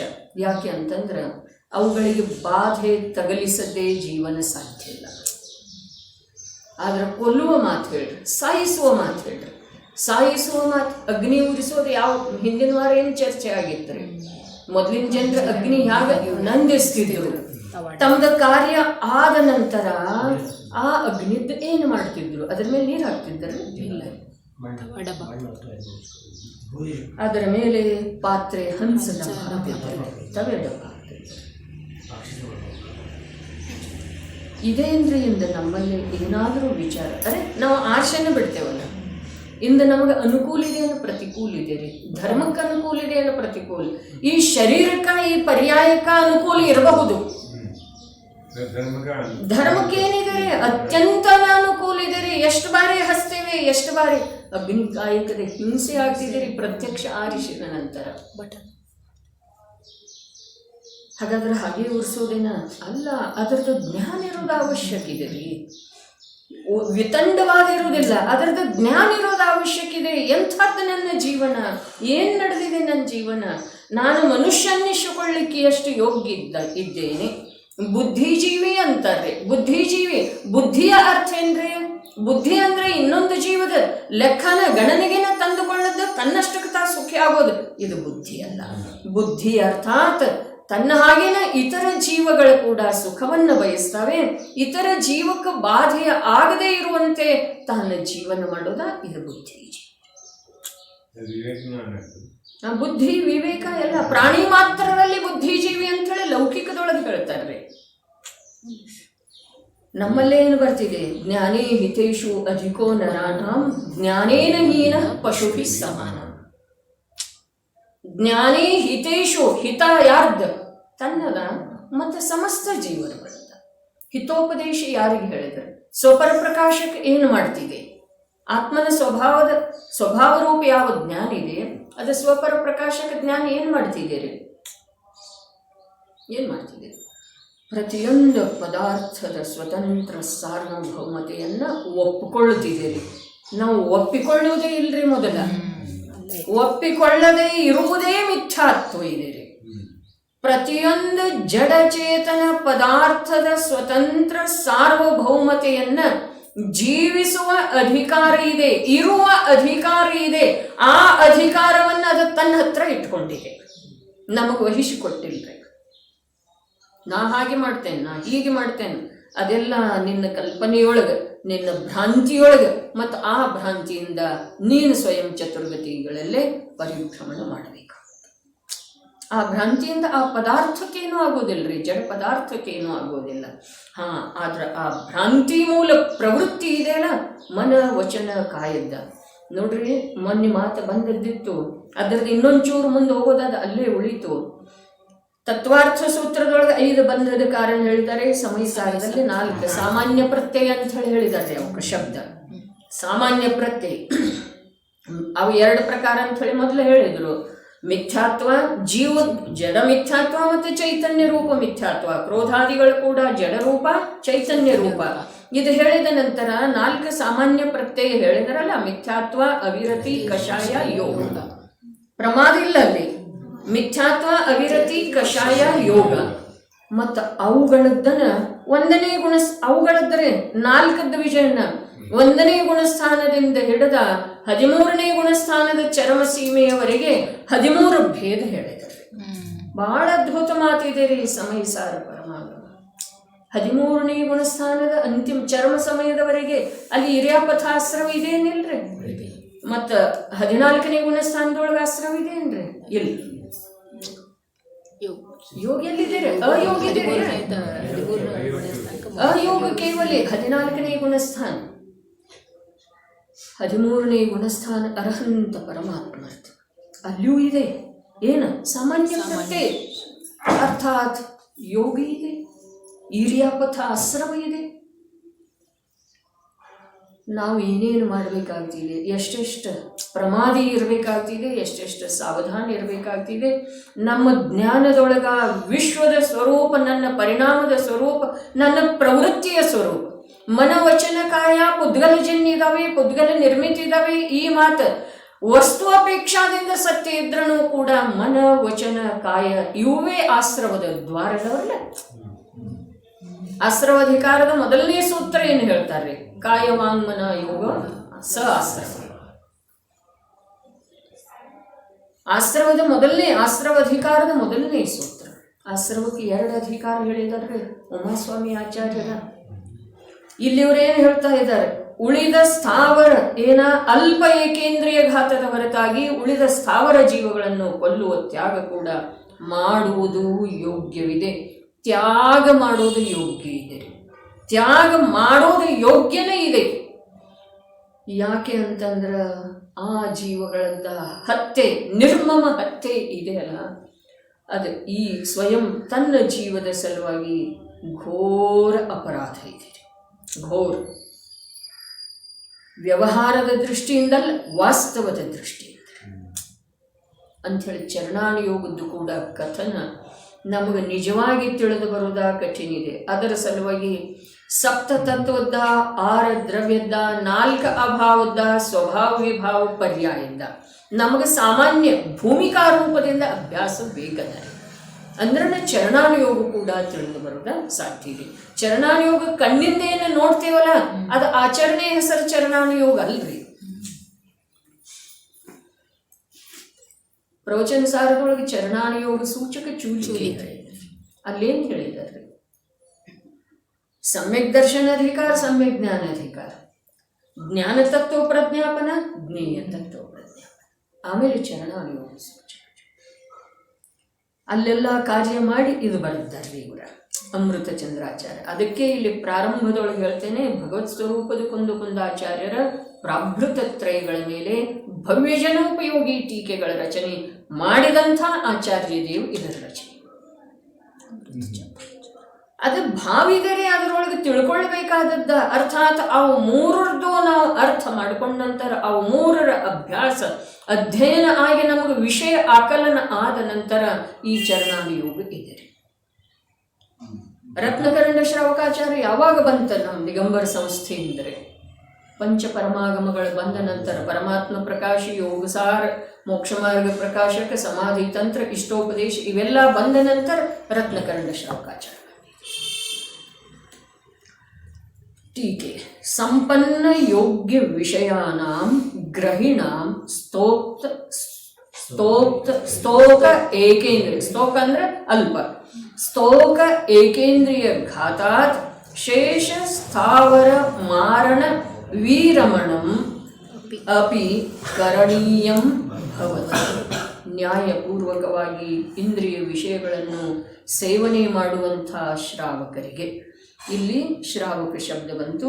ಇಲ್ಲಿ ಶ್ರಾವಕರಿಗೆ ಯಾಕೆ ಹೇಳಿದ್ರು ಅಂತಂದ್ರೆ, ಈ ವ್ರತಗಳನ್ನು ಮಾಡ್ತಾ ಇರೋ ವೇಳೆದೊಳಗೆ ಶ್ರಾವಕ ಯೋಗ್ಯ ಅಣುವ್ರತದ ಧಾರಣ ಮಾಡಿರೋ ವೇಳೆದೊಳಗೆ ನ್ಯಾಯ ಇದೆ ಅವರಲ್ಲಿ. ಏನು ನ್ಯಾಯ ಇದೆ? ನ್ಯಾಯ ಏನಿದೆ ಅಂತಂದ್ರೆ, ಯಾವ ಅಂತರಂಗದೊಳಗ 2 ಕಷಾಯ ಚೌಕಡಿಯ ಅಭಾವಪೂರ್ವಕ ಶುದ್ಧಿ ಪ್ರಕಟ ಆದದ್ದಿದೆಯಲ್ಲ, ಆ ಶುದ್ಧಿಯನ್ನ ಈ ವ್ರತದ ಆಚರಣೆಯ ಮಧ್ಯದೊಳಗ ಅದರ ವೃದ್ಧಿಯ ಕಡೆಗೆ ಗಮನ ಇಯದೇ ಇರುವುದು ಏನಿದೆ ಅದು ನ್ಯಾಯ ಇದೆ. ಇನ್ನೊಂದ್ಸಲ 2 ಕಷಾಯ ನೋಡ್ರಿ, ಗೃಹಸ್ಥ ಶಬ್ದ ಏನಿದೆಯಲ್ಲ, ಆ ಗೃಹಸ್ಥ ಶಬ್ದ ನಿಜ ಗ್ರಹದಲ್ಲಿ ವಾಸ ಮಾಡುವಂಥ, ನಿಜ ಗ್ರಹದಲ್ಲಿ ಯಾವ ವಾಸ ಮಾಡ್ತಾನೆ? ಮನುಷ್ಯ ವಾಸ ಮಾಡ್ತಾನೋ ಅಥವಾ ಶ್ರದ್ಧಾ ಜ್ಞಾನ ವಾಸ ಮಾಡ್ತಾವೆ? ನಿಜ ಗ್ರಹದೊಳಗೆ ಯಾರು ವಾಸ ಮಾಡ್ತಾರೆ? ಮನುಷ್ಯಲ್ಲ. ಯಾವನೋ ಓರ್ವ ಮನುಷ್ಯ ನಾಮ ಕರ್ಮದ ಉದಯದಿಂದ ಮನುಷ್ಯ ದೇಹವನ್ನ ಧಾರಣ ಮಾಡಿ ನಿಂತಿರುವಂತಹ ಜೀವ ಕೂಡ ಅಲ್ಲ. ಮನುಷ್ಯ ನಾಮ ಕರ್ಮದ ಉದಯದ ನಿಮಿತ್ತದಿಂದ ಮನುಷ್ಯ ದೇಹವನ್ನ ಧಾರಣ ಮಾಡಿ ನಿಂತಿರುವಂಥ ಜೀವ ಕೂಡ ಅಲ್ಲ. ನಿಜ ಗ್ರಹದೊಳಗೆ ವಾಸ ಮಾಡೋರ್ಯಾರ? ಶ್ರದ್ಧೆ ಮತ್ತು ಜ್ಞಾನ. ಶ್ರದ್ಧಾ ಜ್ಞಾನ ನಿಜ ಗ್ರಹದೊಳಗೆ ವಾಸ ಮಾಡ್ತಾ ಇದ್ದಾವೋ ಯಾವನು, ಅವನು ಗೃಹಸ್ಥ ಇದ್ದಾನೆ. ಹಾಗಾದ್ರೆ ಆ ಗೃಹಸ್ಥ 4ನೇ ಮತ್ತು 5ನೇ ಗುಣಸ್ಥಾನವರ್ತಿ ಇಬ್ಬರೂ ಬಂದರೆ ಇಲ್ಲಿ ಶ್ರಾವಕ ಶಬ್ದ ಏನಿದೆ ಇದು 5ನೇ ಗುಣಸ್ಥಾನವರ್ತಿನ ಅದನ್ರಿ. ಗೃಹಸ್ಥ ಶಬ್ದ ಇಬ್ಬರನ್ನೂ ಸೂಚಿಸ್ತಿದೆ. 4ನೇ ಗುಣಸ್ಥಾನವರ್ತಿ ಸಮ್ಯಕ್ ದೃಷ್ಟಿಯನ್ನು ಮತ್ತು 5ನೇ ಗುಣಸ್ಥಾನವರ್ತಿ ಶ್ರಾವಕನನ್ನು ಗೃಹಸ್ಥ सन्मुख झालेला त्याला म्हणता येते ಇಲ್ಲ बरोबर अव मिथ्या दृष्टीने ಇದರಲ್ಲ ಸ್ಪಷ್ಟ ಶಬ್ದ ಇದರಲ್ಲಿ सन्मुख झाले ना ಸನ್ಮುಖ झाले तरी ಅವನಿಗೆ ಸಮ್ಯಕ್ ದರ್ಶನ ಆಗೇ ಆಗ್ತಿದೆ ಹೀಗಿಲ್ಲ. ಆದ್ರೆ ಆಗಬೇಕಾದ್ರೆ ಮೊದಲಿನ ಭೂಮಿಕೆ ಹಾಗೆ ಇರ್ತಿದೆ, ಹಾಗೆ ಆಗ್ತಿದೆ ಹೀಗಿಲ್ಲ. ಧಾರಣಾಜ್ಞಾನ ಕೂಡ ಸಮ್ಯಕ್ ಜ್ಞಾನಕ್ಕೆ ಕಾರಣ ಆಗೇ ಆಗ್ತಿದೆ ಹೀಗೆ ನಿಯಮ ಇಲ್ರಿ. ಆದ್ರೆ ಧಾರಣಾಜ್ಞಾನ ಆಗದ ವಿನಃ ಸಮ್ಯಕ್ ಜ್ಞಾನ ಆಗುವುದಿಲ್ಲ. ಹೀಗಿದೆ ಪೂರ್ವ ಭೂಮಿಕೆಯ ಮಾತಿದೆ. ಶ್ರಾವಕ ಯಾರಿಗಂತಾರ್ರಿ? 2 ಕಷಾಯಿ ಚೌಕಡಿ ಹೋಗಿದ್ದಾವೆ, ಪಂಚ ಅಣುವ್ರತದ ಧಾರಣ ಮಾಡಿದ್ದಾನೆ, 12 ಪ್ರಕಾರದ ಪಂಚ ಅಣುವ್ರತ, 3 ಗುಣವ್ರತ, 4 ಶಿಕ್ಷಾವ್ರತ ಇವುಗಳನ್ನು ಯಾವ ಧಾರಣ ಮಾಡಿದಾನೋ ಅವ ಶ್ರಾವಕದನ್ರಿ. ಮತ್ತು ಗೃಹಸ್ಥ ಶ್ರಾವಕನಿಗೂ ಗೃಹಸ್ಥ ಅಂತಾರೆ. ಮತ್ತು ಮಿಥ್ಯಾತ್ವ ಅನಂತಾನುಬಂಧಿ ಹೋದ ನಂತರನ ಅವನು ನಿಜ ಗ್ರಹದೊಳಗ ಅವನ ಶ್ರದ್ಧಾಜ್ಞಾನ ವಾಸ ಮಾಡ್ತಾ ಇದ್ದಾನೆ.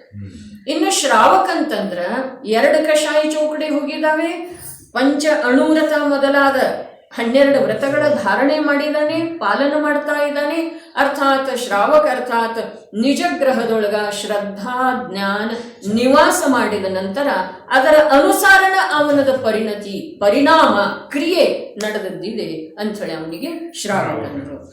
ಗೃಹಸ್ಥ ಶಬ್ದಕ್ಕಿಂತ ಶ್ರಾವಕ ಶಬ್ದ ಶ್ರೇಷ್ಠ ಇದೆ, ಶ್ರೇಷ್ಠ ಅರ್ಥದ ಸೂಚಕ ಇದೆ. ನ್ಯಾಯಪೂರ್ವಕವಾಗಿ ಇಂದ್ರಿಯ ವಿಷಯಗಳನ್ನು ಸೇವನೆ ಮಾಡುವಂಥ ಶ್ರಾವಕರಿಗೆ ಇಲ್ಲಿ ಇನ್ನೂ ಒಂದು ಅರ್ಥ ಬರ್ತಿದೆ. ನ್ಯಾಯಪೂರ್ವಕ ಅಂಥೇಳಿ ಹೇಳಿದ್ರೆ ಇವು ಯಾವ ದೇವಪೂಜಾ, ಗುರು ಉಪಾಸ್ತಿ, ಶಾಸ್ತ್ರ ಸ್ವಾಧ್ಯಾಯ, ಸಂಯಮ, ದಾನ, ತಪ ಇವೇನು ಅವಶ್ಯಕ ಕ್ರಿಯೆ ಇದಾವಲ್ಲ ಅವನಲ್ಲಿ ಆ ಕ್ರಿಯೆಗಳ ಮೂಲಕ ಅವ ನ್ಯಾಯ ಅರ್ಥಾತ್ ಯೋಗ್ಯ ರೀತಿಯಿಂದ ತನ್ನ ಕಾರ್ಯವನ್ನು ಸಾಧಿಸ್ತಾ ಇದ್ದಾನೆ. ನ್ಯಾಯಪೂರ್ವಕವಾಗಿ ಅರ್ಥಾತ್ ಯಾವ ಕ್ರಿಯೆ ಮಾಡಿದ ನಂತರ ಯಾವ ಫಲದ ಪ್ರಾಪ್ತಿ ಆಗಬೇಕಲ್ಲ ಅದನ್ನು ಆ ಪ್ರಕಾರ ಪ್ರಾಪ್ತ ಮಾಡ್ಕೊಳ್ತಾ ಇದ್ದಾನೆ. ಅದರಲ್ಲೇ ನ್ಯಾಯ ಇದೆ ರೀ, ಅವು ಮಾಡುವಂತಹ ಕಾರ್ಯದಲ್ಲೇ ನ್ಯಾಯ ಇದೆ. ಇದನ್ನ ನಮಗೆ ತಿಳಿಯುವ ರೂಪದಿಂದ ಹೇಳಬೇಕಾದ್ರೆ ದೇವದರ್ಶನಾದಿಗಳ ನಿಯಮ ತಗೊಂಡು ಕೂಡ ನಮಗೆ ದೇವನ ಸ್ವರೂಪ, ದೇವದರ್ಶನದ ಮಹಿಮೆಯ ಸ್ವರೂಪ ಆಂತರ್ಯದೊಳಗ ಶ್ರದ್ಧಾ ಜ್ಞಾನ ಅಥವಾ ಭಾವದೊಳಗ ಬಾರದೇ ಇದ್ರೆ ನಮ್ಮ ದೇವದರ್ಶನದಿಂದ ನಮಗೆ ಅನ್ಯಾಯ ಆಗ್ತಿದೆ. ಯೋಗ್ಯ ಲಾಭ ನಾವು ಪಡೀಲಿಲ್ಲ ಅಂತಂದ್ರೆ ಅನ್ಯಾಯನ ಆಯ್ತರಲ್ಲ. ಯಾವ ಕಾರ್ಯದ ಯಾವ ಪ್ರಕಾರದ ಲಾಭ ಆಗಬೇಕು ಆ ಪ್ರಕಾರದ ಲಾಭ ನಾವು ಮಾಡಿಕೊಂಡ್ರೆ ಆ ದೇವದರ್ಶನ ನಮ್ಮ ಕುರಿತಾಗಿ ನ್ಯಾಯವಾದಂಥ ಕಾರ್ಯ ಇದೆ. ತಿಳಿಲಿಲ್ಲಂದ್ರೆ ಗೌರಣ್ಣವರ ದೇವದರ್ಶನದಿಂದ ಯಾವ ಪ್ರಯೋಜನವನ್ನು ಹೇಳಿದಾರೋ ಆ ಪ್ರಯೋಜನದ ಕಡೆಗೆ ಉದ್ಯಮ ನಡೀಲಿಲ್ಲ ಅಂತಂದ್ರೆ ಆ ದೇವದರ್ಶನ ನಮ್ಮ ಜೀವನದೊಳಗ ನಮ್ಮ ಕುರಿತಾಗಿ ಅನ್ಯಾಯ ಇದೆ. ತಿಳಿತಲ್ಲ, ಸುಲಭ ಇದು. ರಸನೇಂದ್ರಿಯचा ನ್ಯಾಯ ಭಕ್ಷ್ಯ खाणार पण न्यायपूर्वक ಮಾಡಿದ್ರೆ ರಸನೇಂದ್ರಿಯದ ನ್ಯಾಯ ಯಾವಾಗ ಅಂತಂದ್ರೆ ಯಾವುದೇ ಪ್ರಕಾರದಿಂದ ರಸದ ಜ್ಞಾನ ಆಗಿಲ್ರಿ ಸುತಾತಾಯಿ, ರಸದ ಜ್ಞಾನ ಆಗಲಿ. ಆದ್ರೆ ಆ ರಸದೊಳಗ ಲೋಲೋಪತೆ ಇಲ್ಲದೆ ಇರೋದೇನಿದೆ ಇದು ರಸನೇಂದ್ರಿಯದ ಕುರಿತು ನ್ಯಾಯ ಆಗಿದೆ. ನ್ಯಾಯಪೂರ್ವಕ ರಸನೇಂದ್ರಿಯದ ಭೋಗ ಇದೆ. ಆ ರಸದ ಜ್ಞಾನ ಆಗ್ತಿದೆ, ಇದರಲ್ಲಿ ಉಪ್ಪು ಜಾಸ್ತಿ ಇದೆ ಅಥವಾ ಇದರಲ್ಲಿ ಸಿಹಿ ಜಾಸ್ತಿ ಇದೆ, ಜ್ಞಾನ ಆಗ್ತಿದೆ ರೀ. ಆದ್ರೆ ಇದು ಜಾಸ್ತಿ ಇದೆಲ್ಲ, ಇದು ಒಳ್ಳೇದಿದೆ ಅಂಥೇಳಿ ಅನ್ಸೋದಿಲ್ರಿ. ಅದರೊಳಗೆ ಲುಬ್ಧತೆ ಇರುವುದಿಲ್ರಿ. ಲುಬ್ಧತೆ ಯಾವುದಕ್ಕಂತಾರ್ರಿ? ಲುಬ್ಧತೆ ಯಾವುದಕ್ಕಂತಾರ? ಬೆಕ್ಕ ಹಾಲು ಕುಡಿತಾ ಇರ್ತಿದೆಯಲ್ಲ ಅದರ ಮೇಲೆ ಕೋಲ ಇಟ್ಟು ಬಿದ್ರೂ ಕೂಡ ಅದು ಗಣಿಸುವುದಿಲ್ಲ, ಅದಕ್ಕೆ ಲುಬ್ಧತೆ ಅಂತಾರೆ. ಆ ಪ್ರಕಾರ ಇಲ್ಲಿ ಆ ರಸಕ್ಕೆ ಸಂಬಂಧಿಸಿದ ಹಾಗೆ ಲುಬ್ಧತೆ ಯಾವುದರೊಳಗ ಅದು ದೇಹಕ್ಕೆ ಅನಾನುಕೂಲ ಇದೆ ಅಂಥೇಳಿ ಅದನ್ನ ಅಭಕ್ಷ್ಯ ಹೇಳಿದಾರ್ರಿ. ಹೇಳಿದಾರೇನಿಲ್ರಿ? ಒಂದಿದೆಯಲ್ಲ ಅಭಕ್ಷ್ಯ, 5 ಅಭಕ್ಷ್ಯದೊಳಗೆ ಯಾವ್ದ? ಅನುಪಸೇವ್ಯ ಅಲ್ಲ, ಅನಿಷ್ಟಕಾರಕ. ಅನಿಷ್ಟಕಾರಕ ಅನಿಷ್ಟ ಮಾಡುವಂಥದ್ದಿದೆ ಭಗವಾನಾತ್ಮನಿಗೆ ನಂತರ ಈಗ ದೇಹಕ್ಕೆ ಮಾಡುವಂಥದ್ದಿದೆ ಅನಿಷ್ಟ. ಅಂದ್ರೆ ಭಗವಾನ್ ಆತ್ಮಾಂಕರ ದೇಹಕ್ಕರೆ ಅದನ್ನು ಕೂಡ ಗಣಿಸುವುದಿಲ್ರಿ. ಅದು ಅರಗುತ್ತಿದೆಯೇನಿಲ್ಲ, ನನ್ನ ದೇಹಕ್ಕೆ ಇಷ್ಟ ಅವಶ್ಯಕ ಇದೆಯೇನಿಲ್ಲ, ನಾಲಿಗೆಗೆ ರುಚಿಸಿದ ನಂತರ ಇದು ಒಳ್ಳೆಯದಿದೆ, ಇದು ಬಹಳ ಅಂದ್ರೆ ಮಧುರ ಇದೆ ಪದಾರ್ಥ ಅಂಥೇಳಿ ತಿಳಿದ ನಂತರ ಕೂಡ ಇಷ್ಟು ಇದ್ರೂ ಕೂಡ ಅದನ್ನ ಕಷ್ಟ ಆಗುವಷ್ಟು ತಿನ್ನೋದಿಲ್ಲ. ಅದು ನ್ಯಾಯ ಇದೆ. ಲೋಭದಿಂದ, ಯಾವುದರ ಲೋಭದಿಂದ? ಪದಾರ್ಥದ ಲೋಭದಿಂದ ಅಥವಾ ಇಂದ್ರಿಯ ವಿಷಯದ ಅದು ಯಾವ ಆಕಾಂಕ್ಷೆ ಇದೆಯಲ್ಲ, ಅಭಿಲಾಷೆ ಇದೆಯಲ್ಲ, ಅದರ ಲೋಭದಿಂದ. ಅಧಿಕ ಸೇವನೆ ಮಾಡಿದ ನಂತರ ಏನಾಗ್ತಿದೆ? ಏನೇನೋ ಆಗ್ತಿದ್ದೀರಿ, ಅನೇಕ ಪ್ರಕಾರ ಆಗ್ತಿದ್ದೀರಿ. ಒಂದೇ ಅಂತ ಹೇಳಿ ಹೇಳಲಿಕ್ಕೆ ಬರುವುದಿಲ್ಲ, ಅನೇಕ ಪ್ರಕಾರ ಆಗ್ತಿದ್ದೀರಿ. ಎಲ್ಲಕ್ಕಿಂತ ಮೊದಲು ಪ್ರಮಾದಂತೂ ಬರ್ತಿದ್ದಾರೆ, ಸುಸ್ತಂತೂ ಆಗ್ತಿದ್ದಾರೆ. ಬೆಳ್ಳೂರು ಶಿಬಿರದೊಳಗೆ ಅಪ್ಪಾಜಿ ಹೇಳಿದ್ರಲ್ಲ, ಪ್ರಮಾದ 2 ಪ್ರಕಾರದ್ದು. ಅದು ಒಂದು ಆಹಾರ ಸೇವನೆ ಮಾಡಿದ ನಂತರ ಬರುವಂತಹ ಪ್ರಮಾದ, ಇನ್ನೊಂದು ಇದೆ ಆತ್ಮಕಲ್ಯಾಣದ ವಿಚಾರನೇ ಇರೋದಿಲ್ಲ, ಅದು ಪ್ರಮಾದ. आहार सेवने मुनिराजरे ಎಷ್ಟು ಮಾಡ್ತಾರೆ? ಎಷ್ಟು? धवलजी म्हणायचे, तोंड हसतंय तेव्हा पोट रडतंय. तोंड रडतंय तेव्हा पोट हसतंय. ಮತ್ತು ಮುನಿಗಳ ಆಹಾರದ ಸಲುವಾಗಿ ಹೇಳುವ ವೇಳೆದೊಳಗೆ ಏನು ಹೇಳ್ತಾರೆ?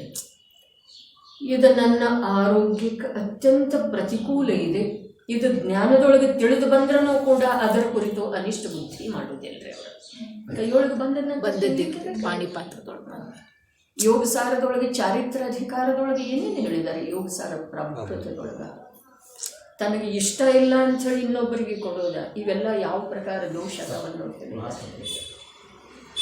ಓದ್ಲಿಕ್ಕೆ ಬೇಕು. ನೀವಂತೂ DTPನ ಮಾಡಿದ್ದೀರಿ ಅಂತ ಓದಿದ್ದೀರ.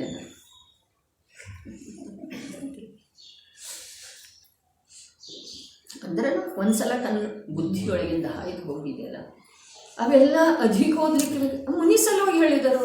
ಅದೇ ನನಗೆ ನಾಳೆ ಅದೇ ಆಗುವುದಿದೆ, ನನಗೆ ಇಂದ ಅದರದೇ ಅಭ್ಯಾಸ ಮಾಡುವುದಿದೆ. ಅಂತರಂಗದ ಯಾವ ಒಂದು ಪರಪದಾರ್ಥದ ಜೊತೆಗೆ ಏಕತ್ವ ಇದೆಯಲ್ಲ, ಅದನ್ನು ಸಾಧ್ಯ ಆದಷ್ಟು ತತ್ವಜ್ಞಾನದ ಬಲದಿಂದ ಬಿಟ್ಟು ಕೊಡೋದಿದೆ ಅಥವಾ ಬಿಟ್ಟು ಹೋಗೋದಿದೆ. ಇದ್ದಕ್ಕಿದ್ದ ಹಾಗೆ ಎದ್ದು ಹೋಗಿ ದೀಕ್ಷಾ ತಗೊಳ್ಳೋದಿರುವುದಿಲ್ರಿ, ಆದ್ರೆ ಆಗುವುದಿಲ್ರಿ. ಅದು ಕೇವಲ ಏನಾಗ್ತಿದೆ? ತನ್ನ ಸಲುವಾಗಿ ಹಾಸ್ಯಾಸ್ಪದ ಆಗ್ತಿದೆ, ವಿಡಂಬನ ಆಗ್ತಿದೆ.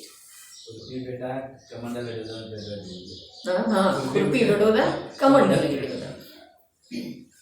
ನ್ಯಾಯಪೂರ್ವಕವಾಗಿ ಇಂದ್ರಿಯ ವಿಷಯಗಳನ್ನು ಸೇವನೆ ಮಾಡುವಂಥ ಶ್ರಾವಕರಿಗೆ ಏನು ಹೇಳಿದ್ರು? ಇಲ್ಲೇನು ಹೇಳ್ತಾ ಇದ್ದಾರೆ? ಮತ್ತು ಅಲ್ಲಿ ಅರ್ಥದೊಳಗೆ ಟೀಕಾಕಾರದ ಮಹಿಮಾ ಏನಿದೆ ರೀ? ಟೀಕಾಕಾರದ ಗ್ರಂಥ ವಾಚಕರಿಗೆ ಅವಶ್ಯಕತೆ ಎಷ್ಟಿದೆ ವಿಜಯಣ್ಣ? ಅಲ್ಲೇನು ಹೇಳಿದ್ರೆ, ಎಷ್ಟು ತನಗೆ ಅಲ್ಪ ಏಕೇಂದ್ರಿಯದ ಘಾತದ ಹೊರತಾಗಿ ಉಳಿದ ಸ್ಥಾವರ ಜೀವಗಳನ್ನು ಕೊಲ್ಲುವ ತ್ಯಾಗ ಕೂಡ ಮಾಡುವುದು ಯೋಗ್ಯವಿದೆ, ಇಷ್ಟು ಹೇಳಿದರೆ. ಇಲ್ಲೇನು ಹೇಳ್ತಾ ಇದ್ದರು? ನ್ಯಾಯಪೂರ್ವಕವಾಗಿ ಇಂದ್ರಿಯ ವಿಷಯಗಳನ್ನು ಸೇವನೆ ಮಾಡುವಂತಹ ಶ್ರಾವಕನಿಗೆ ಯತ್ನ ಮಾಡಿದರೂ ಕೂಡ ಅವನು ಪ್ರಯತ್ನ ಮಾಡ್ತಾನೆ ಇರ್ತಾನ್ರಿ. ಏನ ಹಿಂಸೆ ಆಗಬಾರ್ದು ಅಂತ ಯತ್ನ ಮಾಡಿದರೂ ಕೂಡ ಸ್ವಲ್ಪ ಏಕೇಂದ್ರಿಯದ ಘಾತವಾಗುತ್ತದೆ. ಸ್ವಲ್ಪರೇ ನೀರು ಸೋಸಿದ ನಂತರ ಸೋಸೋ ವೇಳೆದೊಳಗ ಆ ಜೀವಕ್ಕೆ ಬಾಧೆ ಆಗ್ತಿದೆ ಏನಿಲ್ರಿ? ಸೋಸು ವೇಳೆಗೆ ಆಗ್ತಿದೆ. ಅದ್ರದ ನಂತರ ನಾವೇನು ಮಾಡ್ತೀವೋ ಅದಂತೂ ನಾವಿಲ್ಲಿ ವಿಚಾರ ಮಾಡೋದಾ, ಹೇಳೋದಾ, ಕೇಳೋದಾ, ತಿಳ್ಕೊಳ್ಳೋದಾ ಅರ್ಹತೆನೇ ಇಲ್ರಿ ನಮ್ಮಲ್ಲಿ. ಭಾಗ್ಯನೇ ಇಲ್ಲ. ಅದೇ ನಮಗ ಒಳಗೆ ಕಂತ ಅನ್ಸ್ಬೇಕು ಪುನಃ ಪುನಃ. ಏನು ಮಾಡ್ತಾ ಇದ್ದೇನೆ ನಾನು? ನೀರು ಸೋಸೋ ನಾಟಕ ಮಾಡ್ತೀವ್ರಿ, ಆದ್ರ ಆ ಜೀವದ ರಕ್ಷಣೆ ನಮ್ಮಿಂದ ಸಾಧ್ಯ. ನಲ್ಲಿ ನೀರು ಸೋಸಲಿಕ್ಕೆ ಬರುದಿಲ್ರಿ, ನಲ್ಲಿ ನೀರು ಪ್ರಾಸುಕ ಆಗುವುದೇ ಇಲ್ಲ. ಇನ್ನೇನು ಹೇಳೋದಿದೆ? ತಾವು ಅಗ್ನಿ ಬಗ್ಗೆ ಹೇಳಿದ್ರಿ, ಹಂಗ ಪಂಚಸ್ಥಾವರ ಬಗ್ಗೆ ಈಗಿನ ಪರಿಸ್ಥಿತಿ ಅತ್ಯಂತ ಕಷ್ಟದಾಯಕ ಆಗಿದೆ. ಪರಿಸ್ಥಿತಿ ಕಷ್ಟದಾಯಕ ಅನ್ನೋದಕ್ಕಿಂತ ಈಗಿನ ಪರಿಸ್ಥಿತಿಯೊಳಗೆ ಆಗಮಾನುಸಾರ ಪ್ರವರ್ತನೆ ಮಾಡೋದು ಅಸಂಭವ ಆದ್ರೂ ಕೂಡ ತನ್ನಿಂದ ಎಷ್ಟು ಸಾಧ್ಯ ಇದೆ ಅಷ್ಟು ಮಾಡೋದು ಅವಶ್ಯಕ ಇದೆ. ಇನ್ನೊಂದು ಮಾತಿದೆ, ಮಾಡಿದ ನಂತರ ತನ್ನನ್ನು ಧನ್ಯ ಅಂತ ಹೇಳಿದ್ರೆ ಮಾಡದೇ ಇರುವವನಿಗಿಂತ ನಿಕೃಷ್ಟ ಆಗ್ತಾನೆ, ಮಾಡದೇ ಇರುವವನಿಗಿಂತ ನಿಕೃಷ್ಟ ಆಗ್ತಾನೆ.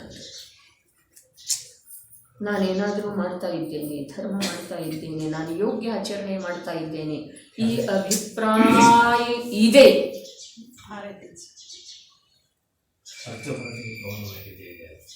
ಬಿಸಿ ನೀರಿನೊಳಗೆ ತಣ್ಣೀರು ಬೆರೆಸೋದೇನಿದೆ, ಮಹಾಪಾಪ. ಶೋಷಿದ್ದು ನೀರು ಶೋಧಿಸುವ ವೇಳೆಯೊಳಗೆ ಅಲ್ಲಿಯ ಜೀವಗಳಿಗೆ ಎಷ್ಟು ಹಿಂಸೆ ಆಗ್ತಿದೆ. ಅನಂತ ಕಾಲ ನಾನು ಅಲ್ಲಿದ್ದು ಬಂದಿದ್ದೇನೆ. ಸರ್ವಜ್ಞ ಪ್ರಭು ಹೇಳಿದ್ದ ಮಾತಿದೆ, ಅಲ್ಲಿಲ್ದ ಮತ್ತೆಲ್ಲಿದ್ದೀನಿ ನಾನು ಸಮೋಸರಣದೊಳಗೆ ಹೋಗಿದ್ದೇನೋ ಈ ಮೊದಲ ಅಥವಾ ಇಲ್ಲ ಅನ್ನೋದ್ರ ಬಗ್ಗೆ ಸಂದೇಹ ಇರಬಹುದ್ರಿ, ನಿಖರವಾಗಿ ಹೇಳಲಿಕ್ಕೆ ಬರುವುದಿಲ್ಲ. ನಾನು ಈ ಮೊದಲು ದೀಕ್ಷಾ ತಗೊಂಡಿದ್ದೇನೋ ಅಥವಾ ಇಲ್ಲ. ದೌಲತರಾಮರು ಹೇಳಿದ್ರಿ, ಮುನಿವೃತ್ತಧಾರ ಅನಂತ ಬಾರ ಗ್ರೀವಕೋಪಜಾಯೋ ಅಂತೇಳಿ. ಆದ್ರೆ ದೀಕ್ಷಾ ನಾನು ಅನಂತ ಬಾರಿಯಲ್ಲಿ ಒಂದು ಬಾರಿ ಕೂಡ ತಗೊಂಡಿದ್ದೇನೋ ಅಥವಾ ಇಲ್ಲ ಇದು ನಿಶ್ಚಿತವಾಗಿ ಹೇಳಲಿಕ್ಕೆ ಬರುವುದಿಲ್ಲ. ಆದ್ರೆ ನಾ ಏಕೇಂದ್ರೀಯ ಇದ್ದೀನೋ ಅಥವಾ ಇಲ್ಲ ಇದನ್ನು ಅತ್ಯಂತ ನಿಶ್ಚಿತವಾಗಿ ಹೇಳ್ಬೋದು. ಯಾಕೆ ಅಂತಂದ್ರೆ ಅನಂತ ಕಾಲ ಇದ್ದೇನೆ ಅಲ್ಲರಿ ನಾನು. ಮತ್ತು ಅನಂತ ಕಾಲದ ಅಸ್ತಿತ್ವವನ್ನು ನಾನು ಮನ್ನಿಸದೆ ಹೋದ್ರೆ ನನ್ನ ಯಾವೂ ಕಾರ್ಯ ನಿರರ್ಥಕ ಇದೆ. ಯಾವೂ ಕಾರ್ಯ ಧರ್ಮಕ್ಕೆ ಸಂಬಂಧಿಸಿದ್ದನು ಮತ್ತು ವರ್ತಮಾನ ಜೀವನಕ್ಕೆ ಸಂಬಂಧಿಸಿ. ಅದಕ್ಕೆ ಇಲ್ಲಿ ಯತ್ನಪೂರ್ವಕ ಹೇಳ್ತಾ ಇದ್ದಾರಲ್ಲ, ಯತ್ನೆಯಲ್ಲಿ ಮಾಡೋದ್ರೆ ಹಾಗಾದ್ರೆ ಗೌರನ್ನವ್ರು ನೀರು ಸೋಸು ಹೇಳೋದ್ರೊಳಗೆ ಯತ್ನೆಯಲ್ಲಿ ಮಾಡೋದು ಹೇಳ್ರಿ. ಅಗ್ನಿಯೇ ಮೊದಲ ಆ ಗಟ್ಟಿಗೆ ಸೌದೆ ಅಗ್ನಿ, ಬೆರಣಿ ಅಗ್ನಿ ಇವೆಲ್ಲ ಇರ್ತಿದ್ದು ರೀ. ಈಗಿದ ಅಗ್ನಿ ಏನು ಉತ್ಪನ್ನ ಆಗ್ತಿದ್ದೀರಲ್ಲ ಗ್ಯಾಸ, ಇದು ಎಷ್ಟು ಮಹಾಮಲಿನ ಇದೆ ರೀ. ವಿದ್ಯುತ್ ಇದೆಯಲ್ಲ, ಇದು ಎಷ್ಟು ಅಸಂಖ್ಯ ಜೀವಗಳದ್ದು ಹಿಂಸೆ ಇದೆ ರೀ. ಸಾಮಾನ್ಯ ಪಂಖ ಆಡಿಸೋದು ಕೂಡ ಏನ ಈ ಕೈ ಪಂಖ ಇರ್ತಿದ್ರಲ್ಲ ಅವುಗಳನ್ನು ಕೂಡ ಆಡಿಸುವುದರಿಂದ ಕೂಡ ಅಸಂಖ್ಯ ಜೀವಗಳ ಹಿಂಸೆ ಆಗ್ತಿತ್ತು. ಅದನ್ನೆಲ್ಲ ತಿಳ್ಕೊಳ್ಳೋದು ಹತ್ರತೆನೆ ನಮ್ಮಲ್ಲಿ ಇಲ್ಲ ಅಂತ ಹೇಳಿ ಅಂದು ಬಿಡೋದ್ರಿ ಇವಾಗ. ಹಾಗಾದ್ರೆ ಕೈ ಪಂಖ ಅಂದ್ರೆ ಯಾರಿಗೂ ಗೊತ್ತೇ ಇಲ್ಲ. ಕೈ ಪಂಖ ಅಂದ್ರೆ ಯಾರಿಗೂ ಗೊತ್ತೇ ಇಲ್ಲ ಇವಾಗ. ನಿಜವಾದ ಮಾತಿದೆ. तिन्ही लोक जीवाने खचाखच भरल्यानंतर करायचं तरी काय ಹಾ, ಅದಕ್ಕೆ ಇಲ್ಲಿ ಯತ್ನ ಐತೆ ಅವಶ್ಯಕ ಇದೆ ಏನ್ರಿ ನಿಮ್ಗೆ? ಫ್ಯಾನ್ ಹಚ್ಕೊಂಡು ಕೂಡೋದು ಅಥವಾ ಎ ಸಿ ಹಚ್ಕೊಂಡು ಕೂಡೋದು ಅವಶ್ಯಕ ಇದೆ ಏನ್ರಿ? ಅದಿಲ್ಲ ಅಂದ್ರೆ ಸಾಯ್ತೀರೇನ? ಇಲ್ಲ. ಹಾಗಾದ್ರೆ ಇದು ಅನಾವಶ್ಯಕ ಏನದಾವ ಅವುಗಳ ಹತ್ರ ತ್ಯಾಗ ಮಾಡ್ಲಿಕ್ಕೆ ಬೇಕು ಅಥವಾ ಬೇಡ್ರಿ? ಹೀಟರ್ ಚಳಿಯೊಳಗೆ ಹೀಟರ್ ಹಚ್ತಾರೇನ್ರಿ? ಅದರಿಂದ ಏನಾಗ್ತಿದೆ ಸುಧಾತಾಯಿ? ವಿಚಾರ ನೀವು ಮಾಡೋದು, ಎಲ್ಲ ನಾನು ಹೇಳುವುದಿಲ್ಲರಿ. ಹೌದು, ಈಗ ಸ್ವತಃ ಫ್ಯಾನ್ಸ್ ಮಾಡ್ತಾರೆ. ಈ ಫರ್ಸಿ ವರಿಷ್ಠ ಫರ್ಸಿ ಒಂದು ಬೇಗ ಫ್ಯಾನ್ಸ್ ಏನು ಮಾಡೋದ್ರಿ ಶ್ರೇಣಿಕ ಭಾಯಿ? ಇದಕ್ಕೆ ಅಜ್ಞಾನ ಅನ್ನೋದೇನ? ಅಜ್ಞಾನದ ಚರಮಶೀಮೆ ಅನ್ನೋದು ಅಥವಾ ಜ್ಞಾನ ಅನ್ನೋದು ಅಥವಾ ಪುಣ್ಯ ಅನ್ನೋದು ಏನಿದೆ ಹೇಳಿ? ಇದಕ್ಕೆ ಮನುಷ್ಯ ಅನ್ನೋದೇನ್ರಿ? ಅನ್ನೋದೇನ್ರಿ? ಬಹಳ ಕಠಿಣ ರೀ. ಅದಕ್ಕೆ ಈ ಜಿನಾಗಮದ ಮಾತು ಕೇಳಲಿಕ್ಕೆ ಅರ್ಹತೆ ನಮ್ಮಲ್ಲೇ ಬರಬೇಕಾದ್ರೆ ಬಹಳ ಕಠಿಣ ಇದೆ. ಸಾಮಾನ್ಯ ಮಾತಿಲ್ಲ. ಅದಕ್ಕೆ ಹೇಳಿದ್ರೆ ಸಿಂಹಿನಿಯ ಹಾಲು ಯಾವ ಪ್ರಕಾರ ಸುವರ್ಣ ಪಾತ್ರೆಯೊಳಗೆ ನಿಲ್ಲುತ್ತಿದೆ, ಅನ್ಯ ಪಾತ್ರೆಯೊಳಗೆ ಹಾಕಿರೋ ಪಾತ್ರೆ ಒಳಗೆ ಹುಟ್ಟಿದೆ. ಹಾಗೆ ಜನವಾಣಿಯ ಆಲಿಸುವ ಸಲುವಾಗಿ ಭೂಮಿಕಾ ಎಂಥ ಪವಿತ್ರ ಬೇಕ್ರಿ ಒಳಗಡೆ. ತಿಂತೇವೆ ಏನ? ಹೇಗೆ ತಿಂತೇವೆ? ಇದೆ ನಾನು ಯಾವ ಪ್ರಕಾರ ನಿರೀಕ್ಷಣೆ ಮಾಡಿ ತಿನ್ನಬೇಕಾಗ್ತಿದೆ. ಮುನಿರಾಜರು ಹೇಗೆ ತಿಂತಾರೆ? ಶೋಧಿಸಿ ದೋಷ 46ಗಳ ಸರಿಸಿ 46 ದೋಷಗಳನ್ನು ದೂರ ಮಾಡಿ ಉತ್ತಮ ಗೃಹಸ್ಥನ ಮನೆಯ ಶ್ರಾವಕನ ಮನೆಯ. ಅದರಲ್ಲಿ ಕೂಡ ಗುಣಭದ್ರಾಚಾರ್ಯ ಏನು ಹೇಳಿದ್ರು? ಶ್ರಾವಕ ಅತ್ಯಂತ ವಿನಯದಿಂದ ನವಧಾ ಭಕ್ತಿಯಿಂದ ಆಹಾರ ಕೊಟ್ಟರೂ ಕೂಡ ಮುನಿರಾಜರಿಗೆ ಅದನ್ನು ಗ್ರಹಣ ಮಾಡುವುದರೊಳಗ ಲಜ್ಜೆ ಅನ್ನಿಸ್ತಿದೆ. ಯಾಕೆ ಅಂತಂದ್ರೆ ನಾನು ಚಕ್ರವರ್ತಿ ಇಂಥ ವೈಭವ ತ್ಯಾಗ ಮಾಡಿ ಕೂಡ ಇನ್ನೂ ದೇಹದ ಸ್ಥಿರತೆಯ ಸಲುವಾಗಿ ಆಹಾರದ ವಿಕಲ್ಪ ಬರ್ತಾ ಇದೆಯಲ್ಲ, ಆ ಮಾತ್ರೆ. ಹಾಗಾದ್ರೆ ನೀರು ಸೋಸು ಹೇಳಿದೊಳಗೆ ಯತ್ನ ನಾವಿನ್ನೂ ಮನುಷ್ಯನಾಗಿ 7 ತತ್ವ ತಿಳ್ಕೊಂಡು ಜೈನ ಅದನ್ನೇ ಹೇಳ್ತಾ ಇರೋದು. ನಾವು ಮನುಷ್ಯ ಅನ್ನಿಸ್ಕೊಳ್ಳಿಕ್ಕೆ ಯೋಗ್ಯ ಇಲ್ಲ ಸ್ನೇಹ.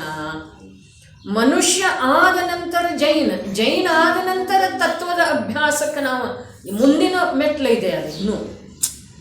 ಆಮೇಲೆ ತತ್ವ ತಿಳಿದು ಬರೋದ, ತತ್ವವನ್ನು ಒಳಗೆ ಇಳಿಸಿಕೊಳ್ಳೋದ, ವಿಚಾರ ಮಾಡೋದ, ಅದರೇ ಚಿಂತನೆ ಮಂಥನ ಮಾಡೋದ, ಅದರನುಸಾರ ತನ್ನ ಜೀವನದೊಳಗ ಅಲ್ಪ ಸ್ವಲ್ಪ ಇಳಿದು ಬರೋದ, ಅವೆಲ್ಲ ಬಹಳ ಅಲೌಕಿಕ ಮಾತಾದವ್ರಿಗೆ. ಯತ್ನ ಹೇಗೆ ಮಾಡೋದ ಅನ್ನೋದು ತಮ್ಮ ಪ್ರಶ್ನೆ ಐತಲ್ಲ, ಆ ಪ್ರಶ್ನೆಗೆ ಒಂದೇ ಸ್ವಲ್ಪ ಉತ್ತರ ಹೇಳಿ ಮುಗಿಸ್ತೇನೆ ರೀ. ಏನು ಯತ್ನ ಭಾವದೊಳಗೆ ನಿರ್ಮಲತೆ ಇದೆ. ಆ ಜೀವದ ರಕ್ಷಣೆಯ ಕುರಿತಾಗಿ ಎಷ್ಟು ಆಗಮದಲ್ಲಿ ಹೇಳಿದಾರೆ ಅಥವಾ ಆ ಭಾವದ ಅನುಸಾರ ಎಷ್ಟಾಗ್ತಿದೆ ಆಗ್ತಿದೆ. ಆ ಜೀವದ ಯತ್ನದ ಅತ್ಯಂತ ಪ್ರಯತ್ನ ಮಾಡೋದ, ಅದು ನಿಜವಾಗಿ ಕೃತ್ರಿಮತೆ ಇದೆ, ಅದು ಮಿಥ್ಯಾತ್ವದ ಭೂಮಿಕೆ ಇದೆ ಸರ್.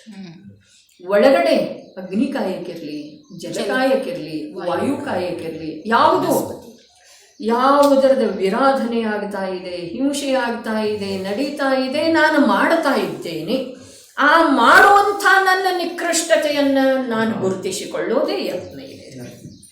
ಆ ನಿಕೃಷ್ಟತೆಯಿಂದ ಮೇಲೇಳುವ ಉದ್ಯಮ ಮಾಡುವುದೇ ಯತ್ನ ಇದೆ. ಆ ಜೀವದ ರಕ್ಷಣೆ, ಅದಕ್ಕೆ ಸಮಯ ಸಾರದಲ್ಲಿ ಹೇಳಿದಲ್ಲ, ನಾನು ರಕ್ಷಣೆ ಮಾಡ್ತೇನೋ ಅನ್ನುವ ಆಗ್ರಹ, ಆದ್ರೆ ಅವುಗಳ ಕುರಿತು ಉದಾಸೀನ ಅಥವಾ ಸ್ವಚ್ಛಂದಿ ಆಗೋದ ಇದು ಜೀವದ ಅಥವಾ ಜೈನದ ಸ್ವರೂಪ ಅಲ್ಲ.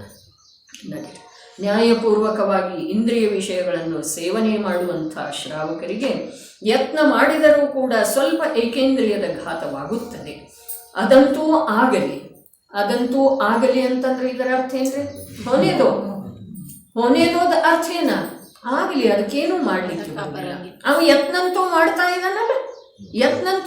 ಇದ್ದಾನೆ, ಅವನಿಗೆ ಫಲ ಇದು ಹಿಂಸೆ ಆಗ್ತಿದೆ ಅದರದ್ದು ಅಥವಾ ಯತ್ನದ ಫಲ. 2 ಕಷಾಯ ಚೌಕಡಿ ಹೋದಾಮದನ್ರಿ ಅವ, ಅದನ್ನು ನೋಡ್ಲಿಕ್ಕೆ ಬೇಕು ನೀವು. ಹಾಗಾದ್ರೆ ಯತ್ನ ಎಲ್ಲಿ ಮಾಡ್ತಾ ಇದ್ದಾನೆ? ತನ್ನ ನಿಂತಹ ಭೂಮಿಕೆಯಿಂದ ಮೇಲೆ ಇರುವ ಯತ್ನ ಮಾಡ್ತಾ ಇದ್ದಾನೆ.